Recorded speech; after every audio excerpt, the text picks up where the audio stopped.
She was 19 years old the day her father sold her for $300 and a sack of flour. Not kidnapped, not stolen, sold, like livestock, like furniture, like something disposable. Elena Voss stood in the freezing mud outside a collapsing homestead while two men shook hands over her future, and in that moment she made a promise to herself. Whoever thought they owned her would learn exactly how wrong they were. This is the story of a girl who refused to stay broken, a brutal frontier that tried to crush her, and the impossible love born in the ashes of survival. If you want to see how far this story travels, hit that like button and drop a comment with your city. Let's see where Elena's fight reaches across the world. The wagon rattled over frozen ground, and Elena Voss kept her eyes fixed straight ahead because looking back would shatter what little control she had left. Her father hadn't even watched her leave. He'd taken the money, pocketed it without counting, and disappeared into the barn before the stranger's hand ever touched her arm. No goodbye, no apology. Just the sound of his boots crunching through dirty snow, fading into silence while she stood there with her bag at her feet and her breath turning to smoke in the November air. "You got anything else?" the man had asked. She'd looked at him then. Really looked. Somewhere past 40, maybe older. Tall, broad-shouldered, face weathered like old leather, dark coat buttoned to the throat, hat pulled low, eyes that didn't blink much. "No," she'd said. "Then get in." That was it. No negotiation, no reassurance, just 2 words and a wagon that smelled like hay and iron, and now she was sitting on a bench that creaked with every rut in the road, heading north into country she'd never seen, bought by a man whose name she didn't even know yet. Elena pulled her coat tighter. It wasn't much of a coat, thin wool patched at the elbows, missing 2 buttons. Her mother's coat, once. Back when her mother was still alive and the farm still had crops, and her father still looked people in the eye. The man driving didn't speak. He sat rigid, reins loose in his gloved hands, shoulders set like he was carved from the same frozen timber surrounding them. The horse plodding ahead was just as silent, a big gray mare with a scar across her flank and mud caked up past her knees. Elena counted her breaths. In, out, in, out. If she focused on breathing, she wouldn't think about the fact that her entire life had just been reduced to $300 and a transaction her father couldn't complete fast enough. "How far?" she asked finally. The man didn't turn. 2 days. 2 days. 2 days sitting next to someone who'd purchased her like a plow or a milk cow. 2 days before she'd see whatever godforsaken place he was dragging her to. "What's your name?" she tried again. This time he glanced sideways, just for a second. "Grant Holloway." "Where are we going?" "My ranch." "And what am I supposed to do there?" His jaw tightened. "Work. Same as everyone else." Work. As if that explained anything. As if she hadn't been working herself half to death for the last 3 years, keeping her father's farm from collapsing entirely. As if she didn't know what work was. What kind of work? The kind that keeps you fed. Elena bit down on her tongue so hard she tasted copper. She wanted to scream at him, wanted to ask what kind of man bought another human being in 1887 like it was normal, like it was decent, like she was supposed to be grateful for the privilege. But she didn't. Because screaming wouldn't change where she was, and it wouldn't get her anywhere except dumped on the side of a frozen road in the middle of nowhere. So instead, she stared at the trees and swallowed her rage and told herself she'd survived this. She'd survived everything else. The first night, they stopped at a ranger outpost, a squat log building with a sagging roof and smoke pouring out of a crooked chimney. Inside, it smelled like unwashed men and burnt coffee. 4 rangers sat around a table playing cards, and they all looked up when Grant walked in. "Holloway," one of them said, nodding. Grant nodded back. "Need a place for the night." "You and the girl?" Elena stood in the doorway, bag still clutched in both hands, feeling every pair of eyes crawl over her like insects. "Yeah," Grant said flatly. The ranger grinned, gaps between his teeth. "She don't look like much." "She's not your concern. Just saying, 300 seems steep for something that scrawny." Elena's face burned. She wanted to spit in his face, wanted to tell him exactly what she thought of men who spent their evenings drinking rot gut and gambling instead of doing anything useful. But Grant stepped forward before she could open her mouth. "You got space or not?" The ranger shrugged. "Back room. Costs extra." Grant tossed coins on the table without counting them. Fine. The back room was barely a room at all, more like a storage closet with a straw mattress shoved against the wall and a blanket that looked like it hadn't been washed since the war. Elena sat down on the edge of the mattress and set her bag beside her. Grant stood in the doorway. You eat yet? No? There's stew in the front. Help yourself. He turned to leave. Mr. Holloway. He stopped. Didn't turn around. Why'd you do it? Elena asked quietly. Do what? Buy me. For a long moment, he didn't answer. Then, without looking back, he said, Needed help. Your father needed money. Simple as that. It's not simple. Didn't say it was right. Said it was simple. And then he was gone, pulling the door shut behind him, and Elena was alone in a room that smelled like mildew and old smoke, listening to men laugh in the next room about things she didn't want to understand. She didn't cry. She'd stopped crying 2 years ago when her mother died and her father started drinking himself unconscious every night. Crying didn't fix anything. Crying just made you weak. Instead, she lay down on the straw mattress, pulled the dirty blanket over herself, and stared at the ceiling until exhaustion dragged her under. The second day was colder. The sky hung low and gray, promising snow that hadn't fallen yet. They rode in silence again, the wagon creaking, the horse's breath steaming in the frigid air. Around midday, Grant finally spoke. You know how to cook? Elena glanced at him. Yes. Clean? Yes. Handle livestock? I grew up on a farm. That a yes? Yes. He nodded once. Good. That was it. No further questions. No attempt at conversation. Just confirmation that she could perform the tasks he'd bought her for. Elena looked down at her hands. They were rough, calloused, scarred from years of work her father should have been doing himself. She'd milked cows in the freezing dark, hauled water until her shoulders screamed, scrubbed floors on her knees until her back gave out. And for what? So her father could sell her the second things got bad enough? Do you have a wife? She asked suddenly. Grant's hands tightened on the reins. No. Did you? His jaw worked. Once. What happened? She died. The finality in his voice killed any follow-up questions. Elena turned her attention back to the road and didn't ask anything else. They reached the ranch just before sunset. It wasn't what Elena had expected. She wasn't sure what she'd expected exactly. Maybe something grand, something that justified spending $300 on another person. But what she saw was a cluster of weathered buildings huddled against the base of a tree-covered ridge, surrounded by split-rail fences and fields that looked like they hadn't been properly worked in years. The house itself was 2 stories, log construction, with a stone chimney and shutters that hung crooked. The barn was bigger than the house, dark and imposing, its roof patched with mismatched boards.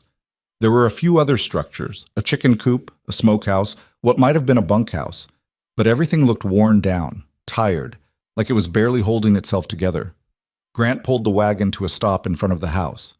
This is it, he said. Elena climbed down, her legs stiff from 2 days of sitting. She stood there in the fading light, bag in hand, looking at the place that was apparently going to be her prison. The front door opened and a boy stepped out. He was maybe 15, 16, tall and gangly, with the same dark hair as Grant and the same hard set to his mouth. He looked at Elena with open suspicion. Who's she? He asked. Her name's Elena, Grant said, climbing down from the wagon. She's here to help. Help with what? Everything. The boy's eyes narrowed. You bought her. It wasn't a question. Grant didn't answer. He just grabbed Elena's bag and walked toward the house. Come on. Elena followed, ignoring the boy's stare. Inside, the house was dim and cold. The main room had a fireplace, a rough-hewn table, a few chairs. Everything was functional, nothing decorative, no curtains, no rugs. No sign that anyone had tried to make it feel like a home. Upstairs, Grant said. Second door on the right. That's yours. Elena climbed the stairs. They creaked under her weight. The hallway was narrow, the walls bare. She opened the second door and found a small room with a bed, a chest, and a single window overlooking the barn. She set her bag down and sat on the edge of the bed. This was it. This was her life now. Downstairs, she heard voices, Grant and the boy, talking in low tones. She couldn't make out the words, but the boy sounded angry. Grant sounded tired. Elena stood and walked to the window. Outside, the sun was sinking behind the ridge, painting the sky in shades of orange and purple. The land stretched out in every direction, empty, frozen, unforgiving. She pressed her palm against the cold glass and made herself a promise. She would survive this, she would work, she would learn, she would make herself indispensable. And when the time was right, when she'd saved enough or figured out a way, she would leave. She would walk away from Grant Holloway and his broken ranch and the father who'd sold her, and she would never look back. But first, she had to make it through tonight. Dinner was venison stew, hard bread, and silence. Elena sat at the table across from the boy, Eli, Grant had called him, while Grant ladled stew into chipped bowls. The fire crackled in the hearth, throwing shadows across the walls. "You cook this?" Eli asked, not looking at her. "No," Elena said. "Good. Means you can't make it worse." Grant shot him a look. "Eli." "What? I'm just saying." "Say less." Eli shrugged and went back to his food. Elena picked up her spoon and ate slowly. The stew was bland, under-seasoned, but it was hot, and she was hungry enough not to care. "Tomorrow you'll start on the house," Grant said, addressing Elena without looking up. "Needs cleaning, needs organizing, needs a lot of things." "Fine," Elena said. "After that, the chickens. Eli'll show you where everything is." Eli made a noise that might have been agreement or protest. Hard to tell. "What about the boy?" Elena asked. Grant frowned. "What about him? Does he do anything besides sit around looking sullen?" Eli's head snapped up. "Excuse me? You heard me. I do plenty," Eli said, his voice rising. "I work this ranch just as much as he does. Could have fooled me. You've been here 2 hours.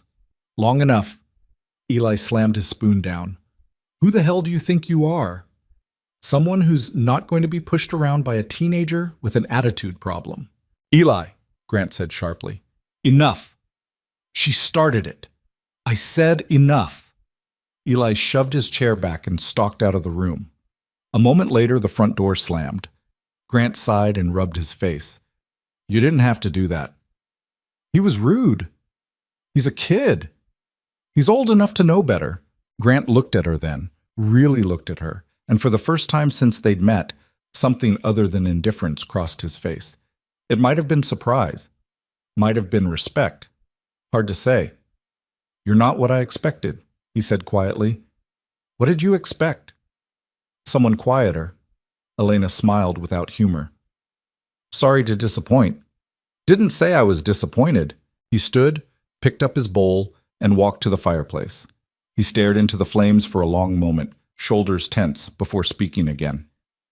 "My wife died 4 years ago," he said. "Fever. Took her in 3 days. After that, things fell apart. Couldn't keep up with the work. Couldn't keep up with Eli. Couldn't keep up with anything." Elena didn't respond. She just listened. "I didn't want to do it this way," Grant continued, "buying someone. But I didn't see another option. Needed help. Needed someone strong enough to handle this place. Your father said you were tough. Said you could work. So you bought me." "Yeah." "And now what?" Grant turned to face her. "Now you work. You earn your keep. And when you've saved enough, if you want to leave, you leave. I won't stop you." Elena stared at him. "You're saying I can go?" "When you've earned it, yeah. How long will that take?" "Depends on you." It wasn't freedom, not really, but it was something, a crack in the cage, a possibility. "All right," Elena said. "Then I'll work." Grant nodded. "Good." He left the room, and Elena sat alone at the table, staring at the dying fire, feeling the weight of the day pressing down on her shoulders. She'd been sold. She'd been brought to a dying ranch in the middle of nowhere. She'd been treated like property. But she wasn't broken. Not yet. Well, the days that followed blurred together into a relentless rhythm of work. Elena woke before dawn, dressed in the freezing dark, and went downstairs to start the fire. She made coffee, cooked breakfast, cleaned the kitchen. Then she moved to the rest of the house, sweeping, scrubbing, hauling out years of accumulated dirt and neglect. The house had been left to rot, dust coated every surface. Cobwebs hung in the corners. The floors were scarred and stained. It was clear that after Grant's wife died, he'd stopped caring about anything except basic survival. Elena didn't complain. She just worked. She scrubbed the floors on her hands and knees until her knuckles bled. She washed the windows until they were clear enough to see through. She beat the rugs outside until the dust made her cough. She reorganized the kitchen, threw out moldy food, patched holes in the walls with whatever materials she could find. Eli avoided her. He'd appear for meals, eat in silence, and disappear again. Grant barely spoke. He spent most of his time outside, working the land, fixing fences, tending to livestock that Elena hadn't even seen yet. At night, she collapsed into bed too exhausted to think. But slowly, the house started to change. It started to look less like a tomb and more like a place people could actually live. One morning, about a week in, Elena was in the kitchen kneading bread dough when Eli walked in. He stopped in the doorway, looking around. "It's different," he said. Elena didn't look up. "That's what happens when you clean." "I mean, it looks better." "Still a long way to go." Eli shifted his weight. "You need help with anything?" Elena paused, surprised. "You offering?" "Maybe." She nodded toward a basket in the corner. "You can take the eggs to the cellar." Eli grabbed the basket and headed for the door. Then he stopped. "Sorry," he said, "for being a jerk." Elena looked at him. He wouldn't meet her eyes. "It's fine," she said. "No, it's not. I didn't want you here. Didn't want him bringing someone in like that. Felt wrong." "It is wrong." "Yeah." Eli finally looked at her.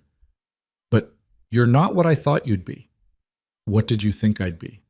Scared, weak, someone who'd cry all the time and not do anything." Elena smiled grimly. "I don't cry." "I noticed." He left with the eggs, and Elena went back to her bread. It wasn't much, but it was something. 2 weeks into her time at the ranch, Elena finally saw the full extent of the property. Grant had been working on the north fence line, and when he came back to the house for lunch, he told her to come with him. "Why?" she asked. "Because you should know what you're working for." They rode out on horseback, Grant on a black gelding, Elena on the same gray mare that had pulled the wagon. She wasn't a great rider, but she could handle herself well enough. The ranch was bigger than she'd realized. Hundreds of acres of rolling land, forested ridges, open pastures. There were cattle scattered across the fields, not many, maybe 60 or 70 head, and a creek cutting through the eastern section. "Used to have twice as many cattle," Grant said as they rode. "Lost most of them over the last few years. Disease, predators, couldn't afford to feed them through the winter." "Why not sell the land?" "Because it's mine." Simple answer, stubborn answer. They stopped at the top of a ridge overlooking the valley.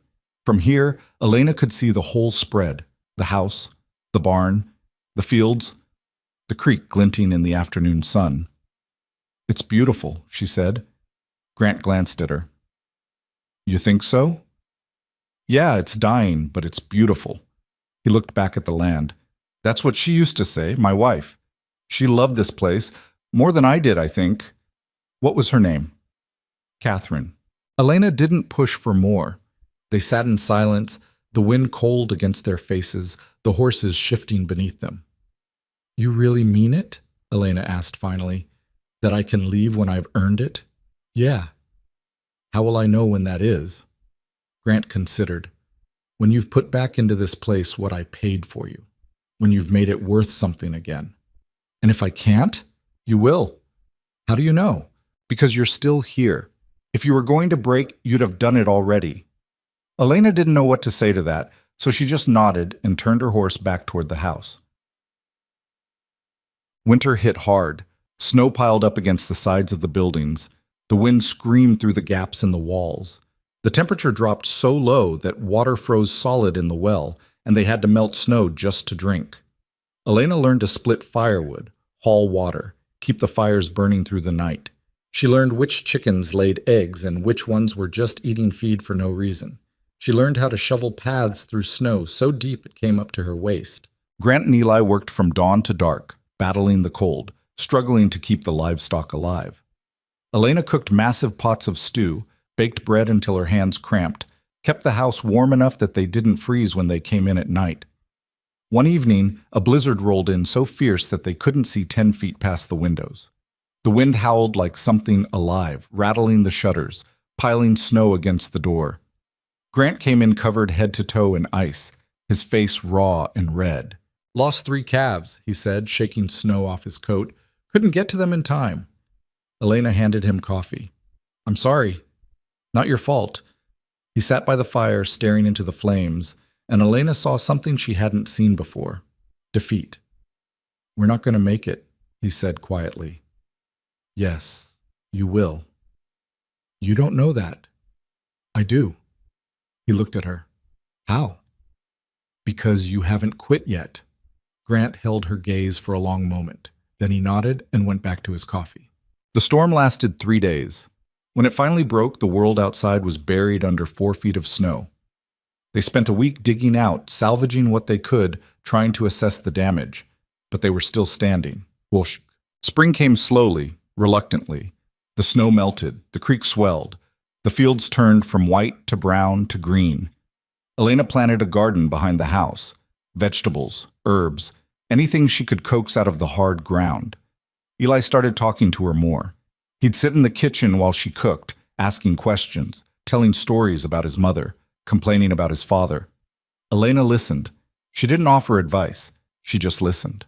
Grant remained distant, but there were moments, brief, fleeting moments, when she'd catch him watching her. Not with suspicion or calculation, with something else, something softer. One afternoon, Elena was out in the garden when she heard shouting. She looked up and saw a rider approaching fast. Grant and Eli were already moving toward him, and Elena stood, brushing dirt off her hands. The rider pulled up hard, his horse lathered and wild-eyed. "Holloway," the man said, breathless. "You need to hear this." "Hear what?" "Victor Kane, see, he's buying up everything south of the ridge. Every homestead, every claim. He's offering pennies and threatening anyone who won't sell." Grant's face went hard. "How close?" 3 miles, maybe less." "Who sold?" "Thompson, Andrews, the widow Morris." "Hell!" Elena stepped forward. "Who's Victor Kane?" The rider looked at her like she'd just appeared out of nowhere. Grant ignored the question. "Tell everyone to hold," Grant said. "Don't sell. I'll talk to Kane myself." The rider nodded and rode off. Eli looked at his father. "What are you going to do?" "What I have to." Grant walked toward the barn, and Elena followed. "Who is Victor Kane?" she asked again. Grant didn't stop. "A problem." "That's not an answer." He spun around, and for the first time she saw real anger in his eyes. "He's a land baron, buys up property, squeezes out anyone who won't sell, and turns it all into one big empire. He's been circling this area for years, and now he's closing in. So don't sell." "It's not that simple." "Why not?" "Because if you don't sell to Victor Kane, bad things happen. Fences get cut, livestock disappears, barns burn down, people get hurt." Elena's stomach tightened. "And you think he'll come after you?" "I know he will."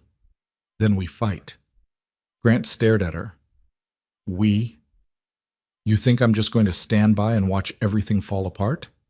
This isn't your fight. You made it my fight when you bought me." Grant opened his mouth, closed it, then turned and walked into the barn. Elena stood there in the sunlight, feeling the weight of something enormous settling onto her shoulders. She'd survived being sold. She'd survived the winter. She'd survived everything this place had thrown at her. But this was different. This was war. And whether Grant Holloway liked it or not, she wasn't going anywhere. Victor Kane arrived 3 days later. Elena was scrubbing the porch steps when she saw the dust rising from the road. A column of it, thick and deliberate, like someone wanted to announce their arrival from miles away. She straightened, wiping her hands on her apron, and watched as 4 riders came into view. The man in front sat his horse like he owned not just the animal, but the entire world beneath its hooves. He was older than Grant, maybe 50, with silver threading through dark hair and a face that looked carved rather than aged. Expensive coat, polished boots, a rifle resting easy across his saddle. Behind him rode 3 men who looked like they'd been hired specifically to make people nervous. Big, hard-eyed, the kind of men who didn't ask questions before throwing punches. Grant emerged from the barn, Eli close behind. Elena moved to the edge of the porch, her pulse quickening. Kane reined in his horse 20 feet from the house. He didn't dismount, just sat there, looking down at Grant with something that might have been amusement. "Grant Holloway," Kane said. His voice was smooth, educated. "Been a while." "Not long enough," Grant said. Kane smiled. "I'd heard you were still clinging to this place. Wasn't sure I believed it." "Believe what you want." "Oh, I believe plenty. I believe you're barely holding on. I believe you lost half your herd last winter. I believe you're one bad season away from losing everything." Grant's jaw tightened. "What do you want, Kane?" "What I've always wanted, your land. It's not for sale." "Everything's for sale, Grant. It's just a matter of price." "Then you can't afford it." Kane's smile widened. "I'm offering twice what this place is worth. More than fair, considering its condition." "I don't care if you're offering 10 times. Answer's still no." "That's disappointing." Kane shifted in his saddle, his gaze sweeping across the property. "You've let it go to hell, you know. Catherine would have been heartbroken to see it like this." Grant took a step forward. "Don't you say her name." "Touched a nerve, did I?" Kane's tone didn't change. Still pleasant, still casual. "I'm just stating facts. This ranch is dying. You're dying with it. Why not take the money and start somewhere fresh?" "Because it's mine. For now." The threat hung in the air like smoke. Eli moved closer to his father, his hands balled into fists. Elena stayed where she was, watching, calculating. Kane's eyes found her then. He looked her up and down, slow and deliberate. "And who's this?" he asked. "None of your business," Grant said. "New housekeeper or something else?" Elena felt her skin crawl under his gaze, but she didn't look away. She stared right back at him, letting him see that she wasn't afraid. Kane chuckled. "Spirited. I like that." He turned his attention back to Grant. "Here's what's going to happen. I'm going to give you 2 weeks to reconsider my offer. After that, the price drops. And if you still refuse, well," he gestured vaguely. "Accidents happen. Fences fail. Livestock wanders off, you understand." "That a threat?" "It's a reality. You're surrounded, Grant. Everyone south of here has already sold. You're the last holdout. Don't be stupid." "Get off my land!" Kane's expression didn't change. He just tipped his hat, turned his horse, and rode off. His men followed, and within minutes they were gone, leaving nothing but settling dust and a silence that felt heavier than the air before a storm. Grant stood motionless, staring at the empty road. Eli looked at him, then at Elena, then back at his father. "What are we going to do?" Eli asked. Grant didn't answer. He just turned and walked back toward the barn. Elena watched him go, her mind racing. She'd seen men like Victor Kane before, back when her father's farm was failing and the creditors started circling. Men who smiled while they destroyed you, men who took everything and called it business. "He's scared," Eli said quietly. Elena looked at him. "Your father?" "Yeah. He won't admit it, but he is. He should be. Kane's not bluffing." "So what do we do?" "We get ready." "For what?" Elena looked back at the road where the dust was still settling. "For whatever comes next." Check. That night, Grant didn't come in for dinner. Elena cooked anyway, roasted chicken, potatoes, greens from the garden that were just starting to come in.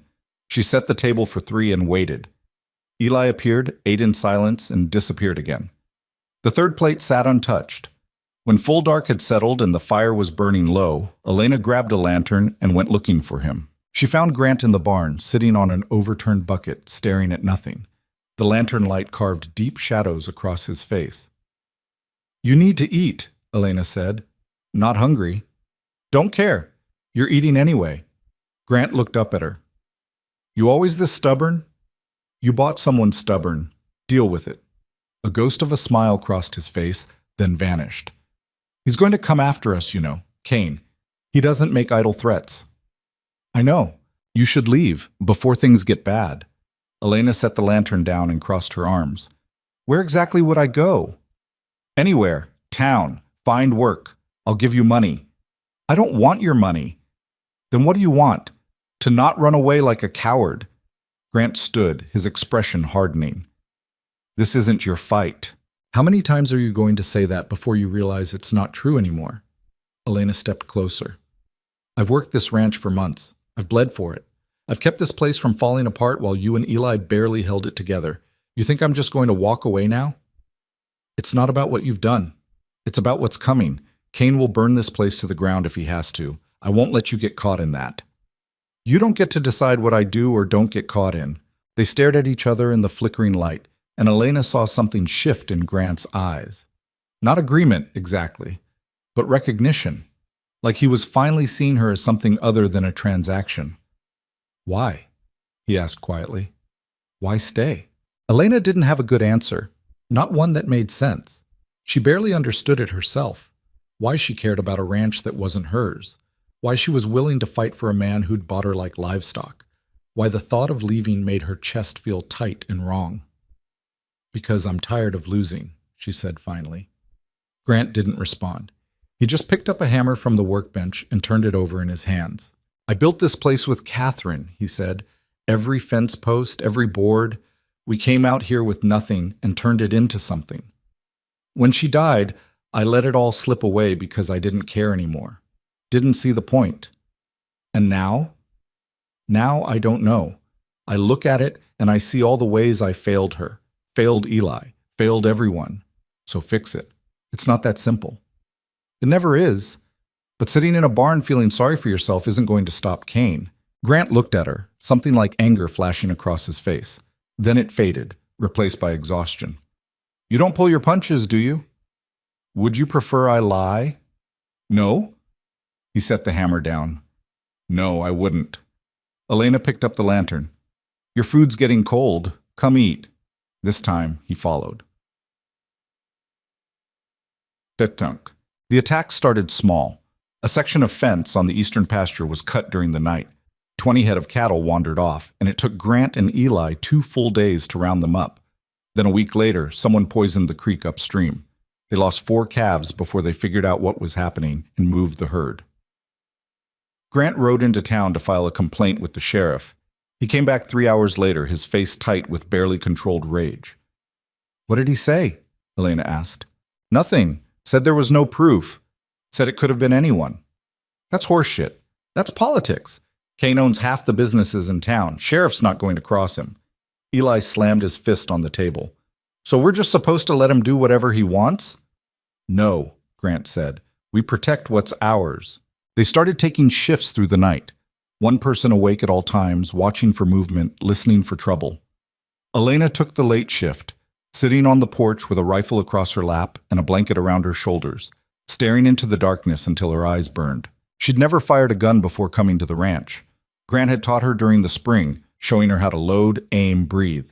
She wasn't a great shot, but she was good enough to hit what she was aiming at if it wasn't moving too fast. The nights were long and cold and empty. She'd sit there listening to the wind, the distant sounds of the cattle, the occasional cry of something wild and hunting. Sometimes she'd see movement in the tree line, and her heart would slam into her throat, but it always turned out to be nothing. A deer, a coyote, shadows playing tricks. One night, about 2 weeks after Kane's visit, Elena heard hoofbeats. She stood gripping the rifle, every muscle tensed. The sound grew louder, closer, and then a rider emerged from the darkness, moving fast. Grant! Elena shouted. Someone's coming! The front door slammed open and Grant appeared, pulling on his coat, Eli right behind him. The rider pulled up hard in front of the house. A young man, maybe 20, his face flushed and panicked. Mr. Holloway, he gasped. It's the Dawson place. Kane's men torched it. Grant went still. When? Hour ago. Maybe less. They barely got out. House is gone. Barn, too. Anyone hurt? Mrs. Dawson burned her hands trying to save their cow. The kids are scared, but they're all right. Grant ran a hand through his hair, his expression dark. Where are they now? Took shelter with the Mitchells, but Mr. Dawson sent me to warn you. Said you're next. Elena felt ice slide down her spine. Grant looked at her, then at Eli. Get inside, he said. Both of you. No, Elena said. This isn't up for debate. You're right. It's not. Elena stepped forward. If they're coming, we need to be ready. Hiding inside isn't going to stop them. She's right, Eli said. Grant looked between them, and Elena saw the conflict written across his face. the instinct to protect them warring with the knowledge that they didn't have enough people to defend the ranch alone. "Fine," he said finally, "but you do exactly what I say. Understood?" They both nodded. Grant turned to the rider. "Go back to the Mitchells. Tell everyone to stay inside, keep their fires low. I'll send word if we need help." The young man rode off, and Grant stood in the yard, looking at the dark horizon like he could see the future written there. "They'll come tonight," he said. "Kane wants to make an example. Show everyone what happens when you don't sell." "How many men does he have?" Elena asked. "Enough, maybe 10, 12 if he brings everyone. And we have 3. "Yeah." Eli's voice cracked slightly when he spoke. "We can't fight that many." "We're not going to fight," Grant said. "We're going to make them think twice about starting one." They spent the next hour preparing. Grant and Eli moved the remaining cattle to the far pasture away from the buildings. Elena soaked blankets in water and draped them over the barn doors, the hen house, anything that might catch fire easily. They loaded every gun in the house, set lanterns at strategic points around the property, and filled buckets with sand. Grant pulled Elena aside while Eli was checking the barn. "If things go bad," he said quietly, "I want you to run. Take one of the horses and ride for town. Don't look back." Elena shook her head. "I'm not leaving."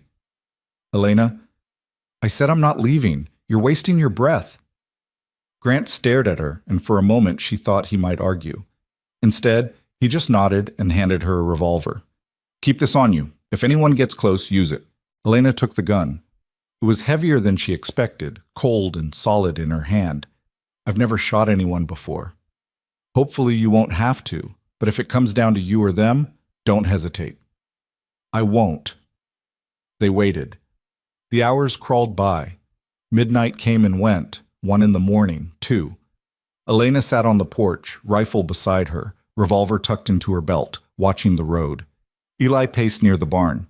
Grant stood by the corral, motionless as stone. At 2:30, Elena saw the first torch. It appeared in the distance, a small point of light bobbing through the darkness. Then another, and another. Within minutes, there were at least 8 of them, moving closer, spreading out as they approached the ranch. "They're here!" Elena called. Grant and Eli moved to flank her. They stood together in front of the house, 3 figures against the night, waiting. The riders stopped about 50 yards out. The torches illuminated rough faces, hard eyes, men who looked like they'd done this before.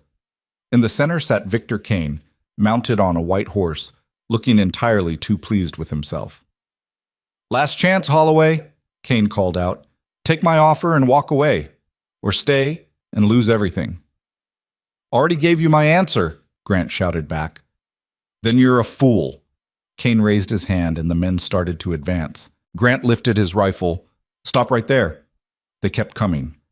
Grant fired a shot into the air. The crack echoed across the valley, and the horses shied, but the riders steadied them and kept moving.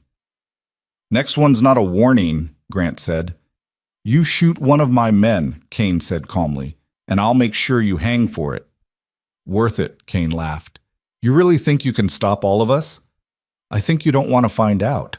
The riders were 30 yards away now. 20. Elena's heart hammered against her ribs. Her hands were slick with sweat despite the cold. Eli raised his rifle, his hands shaking. "Steady," Grant murmured. 10 yards. And then, from the darkness behind them, more lights appeared. Elena whipped around and saw riders emerging from the trees, 5, 6, 7 of them, carrying rifles, spreading out to form a line between Kane's men and the ranch. At the front rode a gray-haired man Elena recognized from town, Samuel Mitchell, the rancher who'd taken in the Dawsons. Beside him was the young rider who'd brought the warning, and next to him were men Elena had never seen before, but whose faces carried the same grim determination. "That's far enough, Kane," Mitchell called out. Kane's smile faltered. "This doesn't concern you, Samuel." "Like hell it doesn't. You've been terrorizing this valley for years, and we're done with it. You're outnumbered." "Are we?" Mitchell gestured behind him, and more riders appeared. "Word travels fast. Seems folks are tired of being pushed around." Elena counted quickly. At least 15 men, maybe more in the shadows. Kane's riders shifted uneasily, hands moving toward weapons but not drawing them. Kane's face went cold. "You're making a mistake. The only mistake was letting you get this far. Mitchell said. Now turn around and get off Holloway land, unless you want to explain to the federal marshal why you're burning down homesteads. There's no marshal coming. You sure about that? Because I sent word 3 days ago. Should be arriving in town right about now. It was a bluff. Elena could tell by the slight tension in Mitchell's shoulders, but it was a good one. Kane clearly wasn't sure, and uncertainty was a crack in his armor. For a long moment, nobody moved. The torches flickered, horses stamped and blew. Elena's finger rested on the trigger of her rifle, ready. Then Kane lowered his hand. "This isn't over," he said. "Yeah, it is," Grant said. "You've pushed your last homestead. Touch my land again, and I'll kill you myself." Kane stared at him, and Elena saw murder in his eyes. But he was smart enough to know he'd lost tonight. He pulled his horse around and rode off, his men following, the torches retreating into darkness. Nobody spoke until they were gone. Then Mitchell dismounted and walked over to Grant. "You all right?" Grant nodded. "Thanks, Samuel. Didn't expect backup. Figured you'd need it." Dawson losing his place lit a fire under folks. Pardon the expression. Mitchell looked at Elena, then Eli. "You've got good people here." "Yeah," Grant said quietly. "I do." The other ranchers started to disperse, heading back to their own properties, but a few stayed behind to help watch through the night. Elena finally allowed herself to breathe, her legs suddenly weak. Eli sat down hard on the porch steps. "I thought we were dead." "We're not," Grant said. "Not yet." Elena looked at him. "Is Kane really going to stop?" "No, but tonight bought us time." "How much?" "Enough to figure out what comes next." The next 3 weeks were a kind of uneasy peace. Kane's men didn't return, but everyone knew it was temporary. Grant sent word to every homestead in the valley, organizing a network of riders who could raise the alarm if Kane made another move. Mitchell and a few other ranchers started holding meetings in town, talking about forming a cattlemen's association for mutual protection. Elena threw herself into the work harder than ever. The house was clean now, the garden producing, the chickens laying steady. She started helping with the cattle, learning to ride better, to rope, to read the signs of sick animals before they got worse. Eli started teaching her how to shoot properly. They'd go out into the fields in the early morning, setting up targets, old bottles, chunks of wood, anything that would break when hit. Elena's aim improved. Slowly, but it improved. One afternoon, she and Eli were walking back from the shooting range when he asked, "You think my dad's scared?" Elena glanced at him. "Of Kane?" "Of everything. Losing this place, losing me, being alone." "Probably. He doesn't show it. That doesn't mean he doesn't feel it." Eli was quiet for a while. Then, "Do you like it here?" The question caught her off guard. "What?" "Here. The ranch. Do you like it?" Elena thought about it. A year ago, hell, 6 months ago, her answer would have been immediate and angry. But now, walking across land she'd helped save, toward a house she'd made livable, with a boy who'd stopped seeing her as an intruder and started seeing her as something like family, the answer wasn't so simple. "Yeah," she said, "I think I do." "Even though you were bought?" "I'm not going to pretend that part doesn't make me angry. It does. Every day. But that doesn't mean the rest of it isn't worth something." Eli nodded. They walked in silence for a bit longer. "He looks at you different now," Eli said. "Who? Your father?" "Yeah, like he's trying to figure something out." Elena's face warmed. "He's probably just wondering if I'm going to poison his food." "No, it's not that." Eli gave her a sideways look. "I think he's starting to care about you, like actually care." Elena didn't know what to say to that, so she said nothing. The storm broke on a Tuesday. Elena was in the garden pulling weeds when she heard the gunshot. Not close, but not far either. She stood, shading her eyes, and saw smoke rising from the direction of the east pasture. She ran. By the time she reached the fence line, Grant and Eli were already there, staring at the damage. Someone had cut the fence again, but this time they'd also shot one of the steers, a clean kill straight through the head. The animal lay in the grass, flies already gathering. "Kane," Grant said flatly. "How do you know?" Elena asked. "Because this is a message. He's showing us he can reach our herd whenever he wants." Eli kicked at the dirt. So what do we do? We moved them again, closer to the house this time. They spent the rest of the day herding cattle, fixing fence, salvaging what they could. By the time they finished, the sun was setting and everyone was exhausted. That night, Grant called a meeting with Mitchell and the other ranchers. They gathered in the barn, lanterns casting long shadows, voices low and urgent. He's escalating, Mitchell said, testing to see what he can get away with. We need the marshal, another rancher said. Legal backing. Marshal's not coming, Grant said. I checked. Kane's got friends in the territorial office. Our request got buried. Then what? Grant looked around the circle of tired, angry faces. Then we handle it ourselves. You mean fight him? I mean defend what's ours. If Kane wants war, we'll give him one. That's insane, someone said. He's got money, men, connections. We're just ranchers. Yeah, we are, Grant said. And this is our land. Either we fight for it or we lose it. Those are the only options. The room fell silent. Elena stood in the shadows near the door, watching, listening. Finally, Mitchell spoke. If we do this, we do it smart.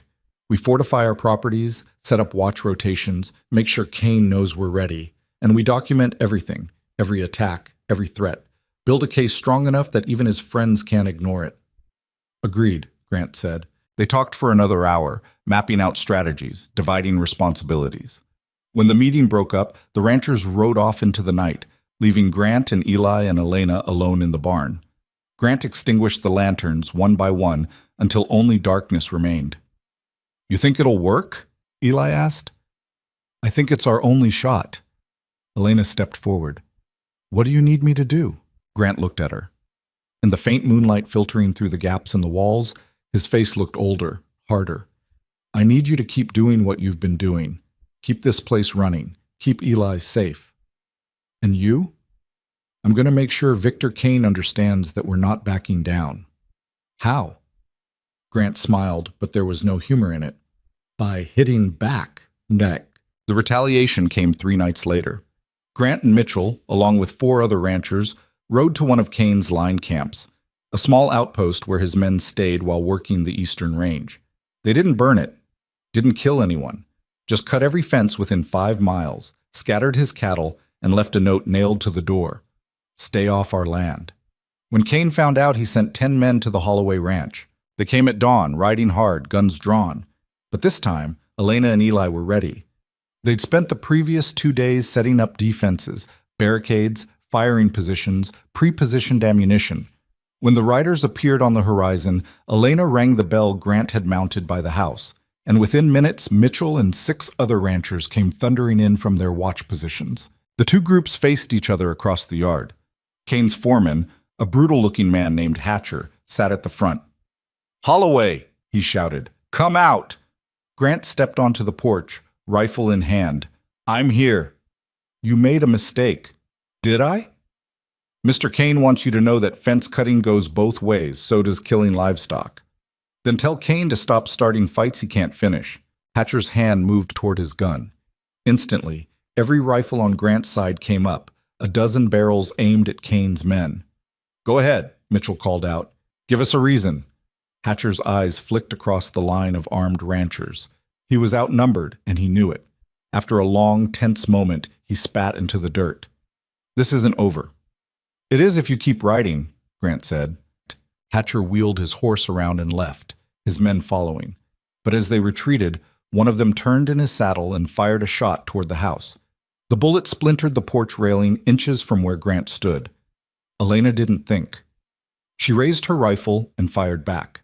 The shot caught the rider in the shoulder, spinning him sideways in his saddle. He cursed, grabbed the reins with his good hand, and kept riding. Everyone stared at her. "What?" Elena said, lowering the rifle. "He shot first." Grant looked at her for a long moment. Then he started laughing, a rough, incredulous sound. Eli joined in, and then Mitchell, and suddenly the whole group was laughing, the tension breaking like a fever. "Remind me not to make you angry," Grant said. Elena smiled despite herself. "Too late." The war continued in fits and starts over the next month. Fences cut, livestock stolen, barns damaged. But the ranchers held together, and Kane's advantage began to erode. He couldn't move freely anymore, couldn't terrorize isolated homesteads without risking a confrontation with a united front. Elena found herself in the middle of it all. She rode patrol with the men, carried messages between ranches, helped organize supply runs into town. She learned to shoot not just accurately but quickly, learned to read tracks and signs of approaching riders, learned to keep her nerve when things got dangerous. And somewhere in all of it, something shifted between her and Grant. It was nothing she could point to exactly, just small moments, the way he'd check on her after a long day, the way he'd ask her opinion during planning meetings, actually listening to her answers, the way he'd look at her sometimes when he thought she wasn't paying attention, like he was seeing someone he hadn't expected to find. One evening, they were alone in the barn repairing tack when Grant spoke. "I was wrong about you." Elena looked up from the saddle she was oiling. "About what?" "Everything. I thought you'd be, I don't know, different. You thought I'd be easy to control." "Yeah. Sorry to disappoint." "You didn't." He set down the leather strap he'd been working on. "I'm glad you're here. That's what I'm trying to say. I'm glad you stayed." Elena's heart did something complicated in her chest. "Even though I cost you $300, especially because of that, means I got one hell of a bargain." She laughed, surprising herself. "You're an idiot." "Probably." Grant stood and walked over to where she sat. He stopped a few feet away, hands shoved in his pockets, looking uncomfortable. "Elena, The barn door slammed open. Eli burst in, breathless. "They're burning the Mitchell place," he gasped. "Just got word. Half his herd scattered and the house is going up." Grant was moving before Eli finished speaking. "Get the horses, now." They rode out with every able-bodied man in the valley, 15 riders pushing their horses to the limit. By the time they reached the Mitchell ranch, the house was an inferno, flames reaching toward the night sky, heat so intense they couldn't get within 50 feet. Samuel Mitchell stood in his yard, his face black with soot, his wife and children huddled behind him. His hands were blistered, his eyes red. "They came out of nowhere," he said hoarsely. "Didn't even give us time to grab anything, just torched it." Grant dismounted. "Did you see who?" "Kane's men. Hatcher was leading them." "Where are they now?" "Rode south, maybe 20 minutes ago." Grant turned to the other ranchers. "We're going after them." "Grant," Mitchell said. "Don't. That's what he wants. Wants you to do something stupid so he can have you arrested." "I don't care." "You should. You get locked up, Kane wins, your ranch falls apart, Eli's alone, and everything you fought for is gone." Grant's hands clenched into fists. Elena could see the rage radiating off him, the desperate need to hit back, to make someone pay. She stepped forward and put a hand on his arm. "He's right," she said quietly. Grant looked at her. "They burned his house, Elena." "I know, and we'll make them pay for it. But not tonight, not like this." "Then how?" "Smart, like Mitchell said. We document everything, we get witnesses, we build a case they can't ignore." "That takes time we don't have." "Then we make time." Grant stared at her, then at the burning house, then back at her. Slowly the tension in his shoulders eased. "All right," he said finally. "We do it your way." They spent the rest of the night helping the Mitchells salvage what they could and setting up temporary shelter. By dawn, Elena was exhausted, covered in soot, her hands aching. Grant found her sitting on the tailgate of a wagon, staring at the smoldering ruins. "You were right," he said, sitting beside her. "About what?" "About staying calm. If I'd gone after Hatcher, I'd probably be in a cell right now." "Probably." They sat in silence for a while, watching the sun rise over the destruction. "When this is over," Grant said quietly, "when Kane's dealt with and things settle down, you're free to go, if you want." Elena looked at him. "What if I don't want to?" Grant met her eyes. "Then you stay." "Just like that?" "Just like that." Elena felt something warm unfold in her chest, something she hadn't let herself feel in a very long time. Hope. "All right," she said, "then I'll stay." Grant nodded, and they sat together as the sun climbed higher, painting the sky in shades of gold and red, and for the first time since she'd arrived at the ranch, Elena felt like she was exactly where she was supposed to be. The sky turned dark 3 days later, and it had nothing to do with the weather. Elena was in the kitchen kneading bread when she heard the horses. Not the usual sound of Grant and Eli coming back from the fields, but something faster, more urgent. She wiped her hands on her apron and stepped onto the porch, just as two riders came tearing into the yard. One of them was young Dawson, the kid whose family had lost their house. The other was a man Elena didn't recognize, older, with wild eyes and a face covered in road dust. "Where's Holloway?" Dawson shouted, sliding off his horse before it had fully stopped. "Out checking the north fence," Elena said. "What's happened?" "Kane's gathering men, lots of them. Word is he's planning something big." The older man spat into the dirt. "Not just planning, doing. He hit the Carson place last night, killed 2 of their horses, and beat Carson so bad he can't stand up." Elena's blood went cold. "When?" "Few hours before dawn. Carson's wife got away, raised the alarm. By the time anyone got there, Kane's men were gone." "How many men is he gathering?" "At least 20, maybe more. He's pulling in hired guns from 3 counties over." Elena's mind raced. 20 men, armed and paid to do whatever Kane wanted, against maybe 15 ranchers who were already stretched thin trying to protect their own properties. "Go find Grant," she told Dawson. "North fence, half-mile past the creek. Bring him back now." Dawson nodded and rode off. The older man stayed, his horse blowing hard, foam flecking its chest. "You're Elena, right?" he asked. "The one who shot Hatcher's man?" "Yeah." "Good. We're going to need people who can shoot." He looked at the house, the barn, the layout of the property. "This place is exposed. Too many approaches. If Kane decides to hit you here, it'll be bad." "I know." "You got a plan?" Elena looked at him. "We will." Grant arrived 20 minutes later, Eli beside him, both of them riding fast. He dismounted and strode straight to Elena. "Tell me." She told him everything. Carson, the gathering men, the 20-plus guns Kane was assembling. Grant's face went harder with every word. "He's done waiting," Grant said when she finished. "He's going to try to wipe us out in one go." "Can he?" Eli asked, his voice tight. "If we let him, yeah." The older man spoke up. "Mitchell's calling everyone to his place tonight. Emergency meeting. We need to decide how to handle this." Grant nodded. "We'll be there." The man rode off, and Grant stood in the yard staring at nothing, his jaw working.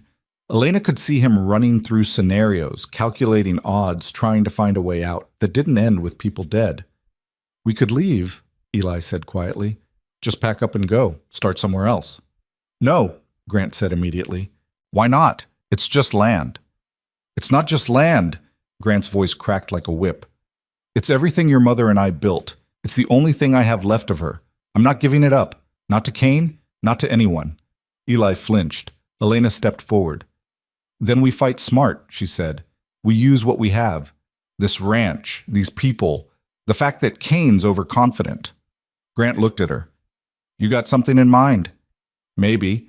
But I need to know how far you're willing to go, as far as it takes." "Even if it means playing dirty?" Grant's expression didn't change. "Kane's been playing dirty from the start. I'm done being the one with morals." Elena nodded. "Good. Then here's what we do." The meeting at Mitchell's place that night was tense and crowded. Every rancher in the valley who hadn't already been driven off showed up, along with their sons, hired hands, anyone who could hold a gun. They packed into Mitchell's barn. The house was still nothing but charred timbers, and the air was thick with anger and fear. Mitchell stood at the front, his face still raw from burns, his voice hoarse. "Kane's made his move. He's got hired guns. He's got money, and he's got the law looking the other way. If we don't do something now, we're all going to end up like Carson, or worse." "What can we do?" someone called out. "We're outnumbered 2-1. "Maybe 3-1, another voice added. "Heard he's bringing in more men from Silver Creek." The crowd started murmuring, panic spreading like wildfire. Elena watched Grant, saw him calculating, saw the moment he decided to speak. He stepped forward. "We stop reacting and start acting." The murmuring died down. "Kane's been controlling this fight from the beginning," Grant continued. "He picks when to hit, where to hit, who to target. We've been scrambling to defend, and it's not working, so we changed the game." "How?" Mitchell asked. Grant looked at Elena. She stepped forward, her heart pounding, feeling every eye in the barn turn to her. Cain's strength is his men and his money, she said. But that's also his weakness. Those hired guns, they're not loyal. They're mercenaries. They'll fight as long as they're getting paid and winning. The second things get hard, they'll run. So what are you suggesting? Someone asked. We make things hard. We hit his supply lines, his resources, his reputation. We make him look weak. Make his men question whether they're backing the right side. A rancher near the back scoffed. And how exactly do we do that?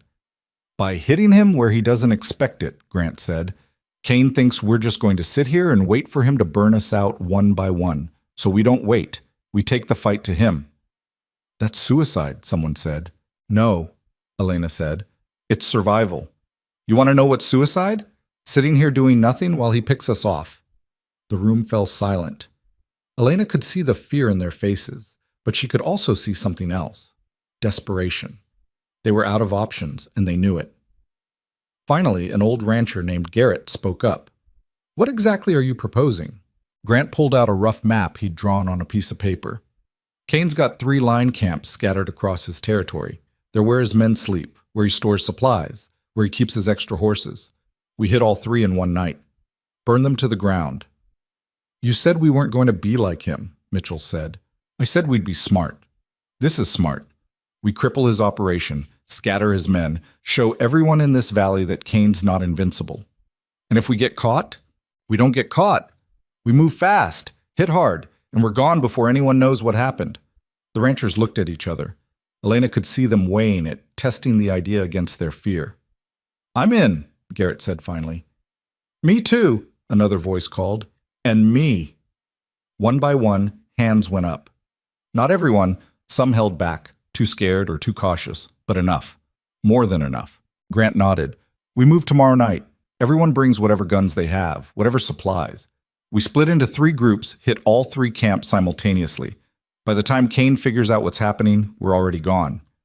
What about our families? Someone asked. Our ranches. If we're all out there, who's protecting them? The women, Elena said. Every head turned toward her. The wives, the daughters, anyone who can shoot.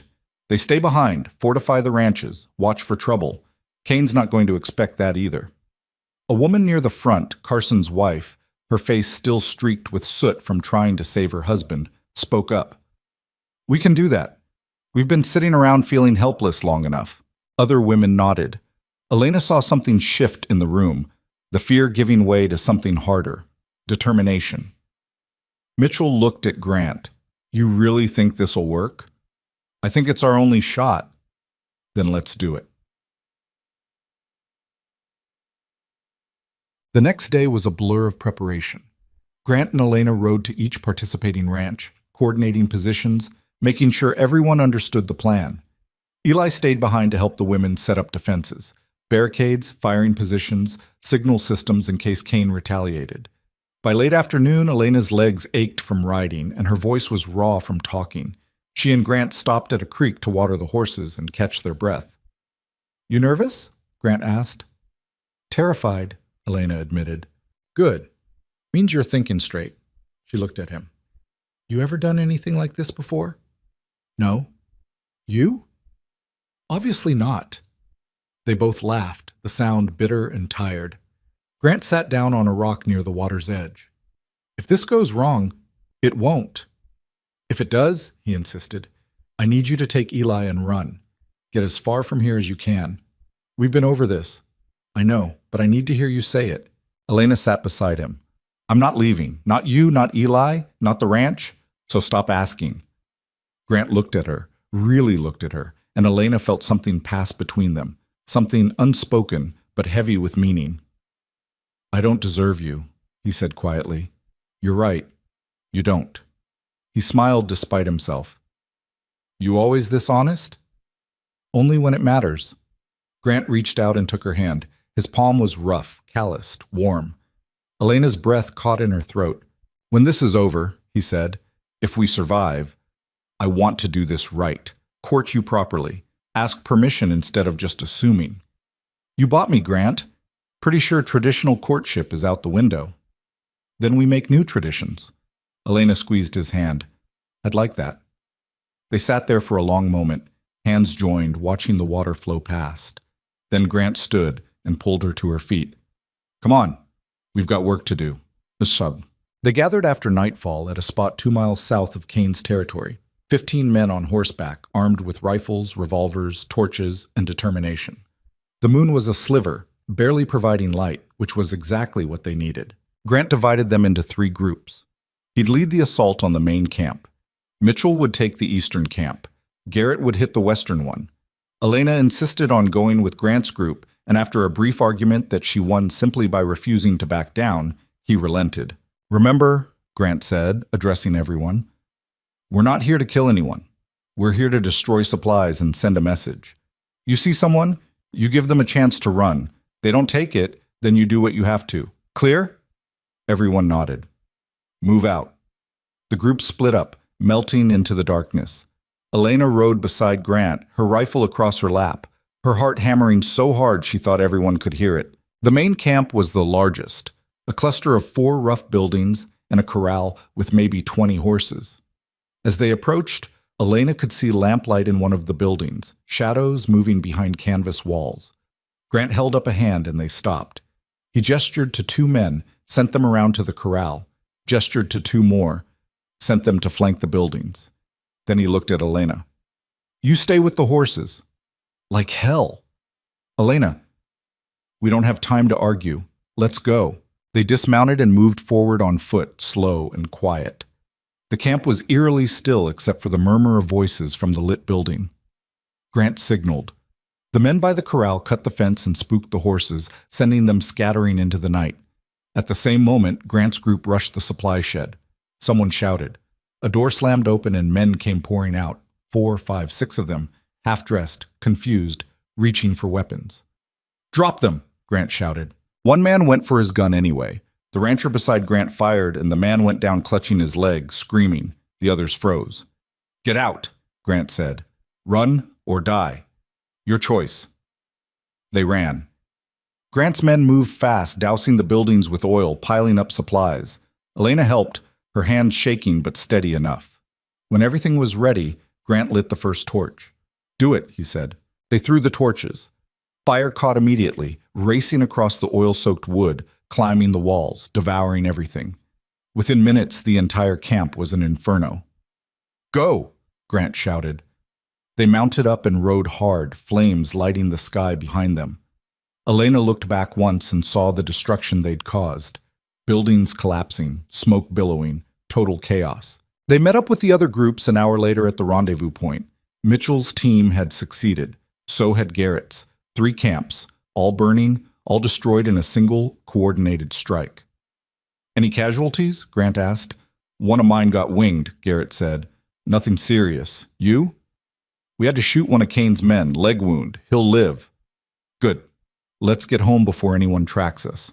They rode back under the cover of darkness, exhaustion and adrenaline mixing into something that felt almost like hope. When they reached the Holloway Ranch, Elena was so tired she could barely climb down from her horse. Eli ran out of the house. Did it work? It worked, Grant said. Kane's going to lose his mind. That's the idea. They put the horses away and stumbled inside. Someone had made coffee, probably the women who'd been watching the ranch, and Elena drank it black and scalding, feeling it burn all the way down. Grant sat across from her at the table. His face was streaked with soot, his eyes bloodshot, but there was something different in his expression. Not quite victory, more like grim satisfaction. You were right, he said to Elena. Hitting back was the right move. Don't celebrate yet. Kane's going to retaliate. Let him. We'll be ready. Kane retaliated 2 days later, but not the way they expected. Instead of attacking the ranches directly, he went to town and filed formal charges. Arson, destruction of property, assault.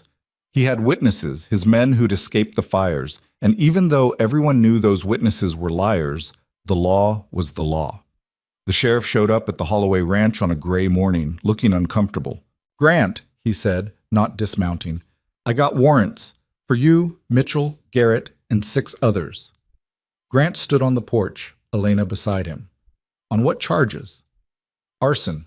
Kane's pressing the case, says you burned his camps, shot his men. His men were terrorizing this valley. I know that. You know that. Doesn't matter. He's got the legal high ground now. So what happens? You come in peaceable, we sort it out in court. You resist, things get ugly. Elena stepped forward. This is insane. Kane's been burning houses, killing livestock, beating people. Where were the warrants for him? The sheriff looked at her, and she saw the shame in his eyes. I'm sorry, miss, I truly am, but Kane owns the judge, owns half the town. I'm just doing my job. Your job is to protect people, Elena said. Not enable tyrants. I know. The sheriff's voice was barely a whisper. But I got a family. I can't. I just can't. Grant put a hand on Elena's shoulder. It's all right. He looked at the sheriff. Give me an hour to get my affairs in order, then I'll come in. The sheriff nodded and rode off. Elena whirled on Grant. You can't seriously be considering this. I don't have a choice. Yes, you do. We fight. And then what? The sheriff brings a posse? People die. Maybe you, maybe Eli. I'm not risking that. So you're just going to let Kane win? I'm going to play the game smart. If I go in peaceable, I look like the reasonable one. Kane looks like the aggressor. That matters. It doesn't matter if you're in jail. Grant took her face in his hands, forcing her to look at him. I need you to trust me. Can you do that? Elena's eyes burned. I don't want to lose you. You won't, I promise. She wanted to believe him, wanted to think that somehow this would work out, that justice would prevail, that doing the right thing would matter. But she'd seen too much, lost too much to believe in easy answers. Still, she nodded. Okay, I trust you. Grant kissed her forehead, then went inside to pack. Watching. They arrested 8 men that day. Grant, Mitchell, Garrett, and 5 others. Loaded them into a wagon and hauled them to town, locked them in a jail that wasn't built to hold that many people. Elena rode in with them, Eli beside her. She watched them disappear behind iron bars and felt something crack inside her chest. What do we do now? Eli asked. We get them out. How? Elena looked at the courthouse across the street, a squat stone building with Kane's lawyer walking up the steps, briefcase in hand, smile on his face. We find proof, she said, real proof, something even Kane's judge can't ignore. For the next 3 days, Elena barely slept.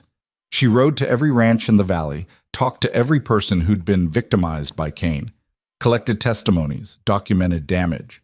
She organized the women into shifts, making sure the ranches stayed protected while the men were locked up.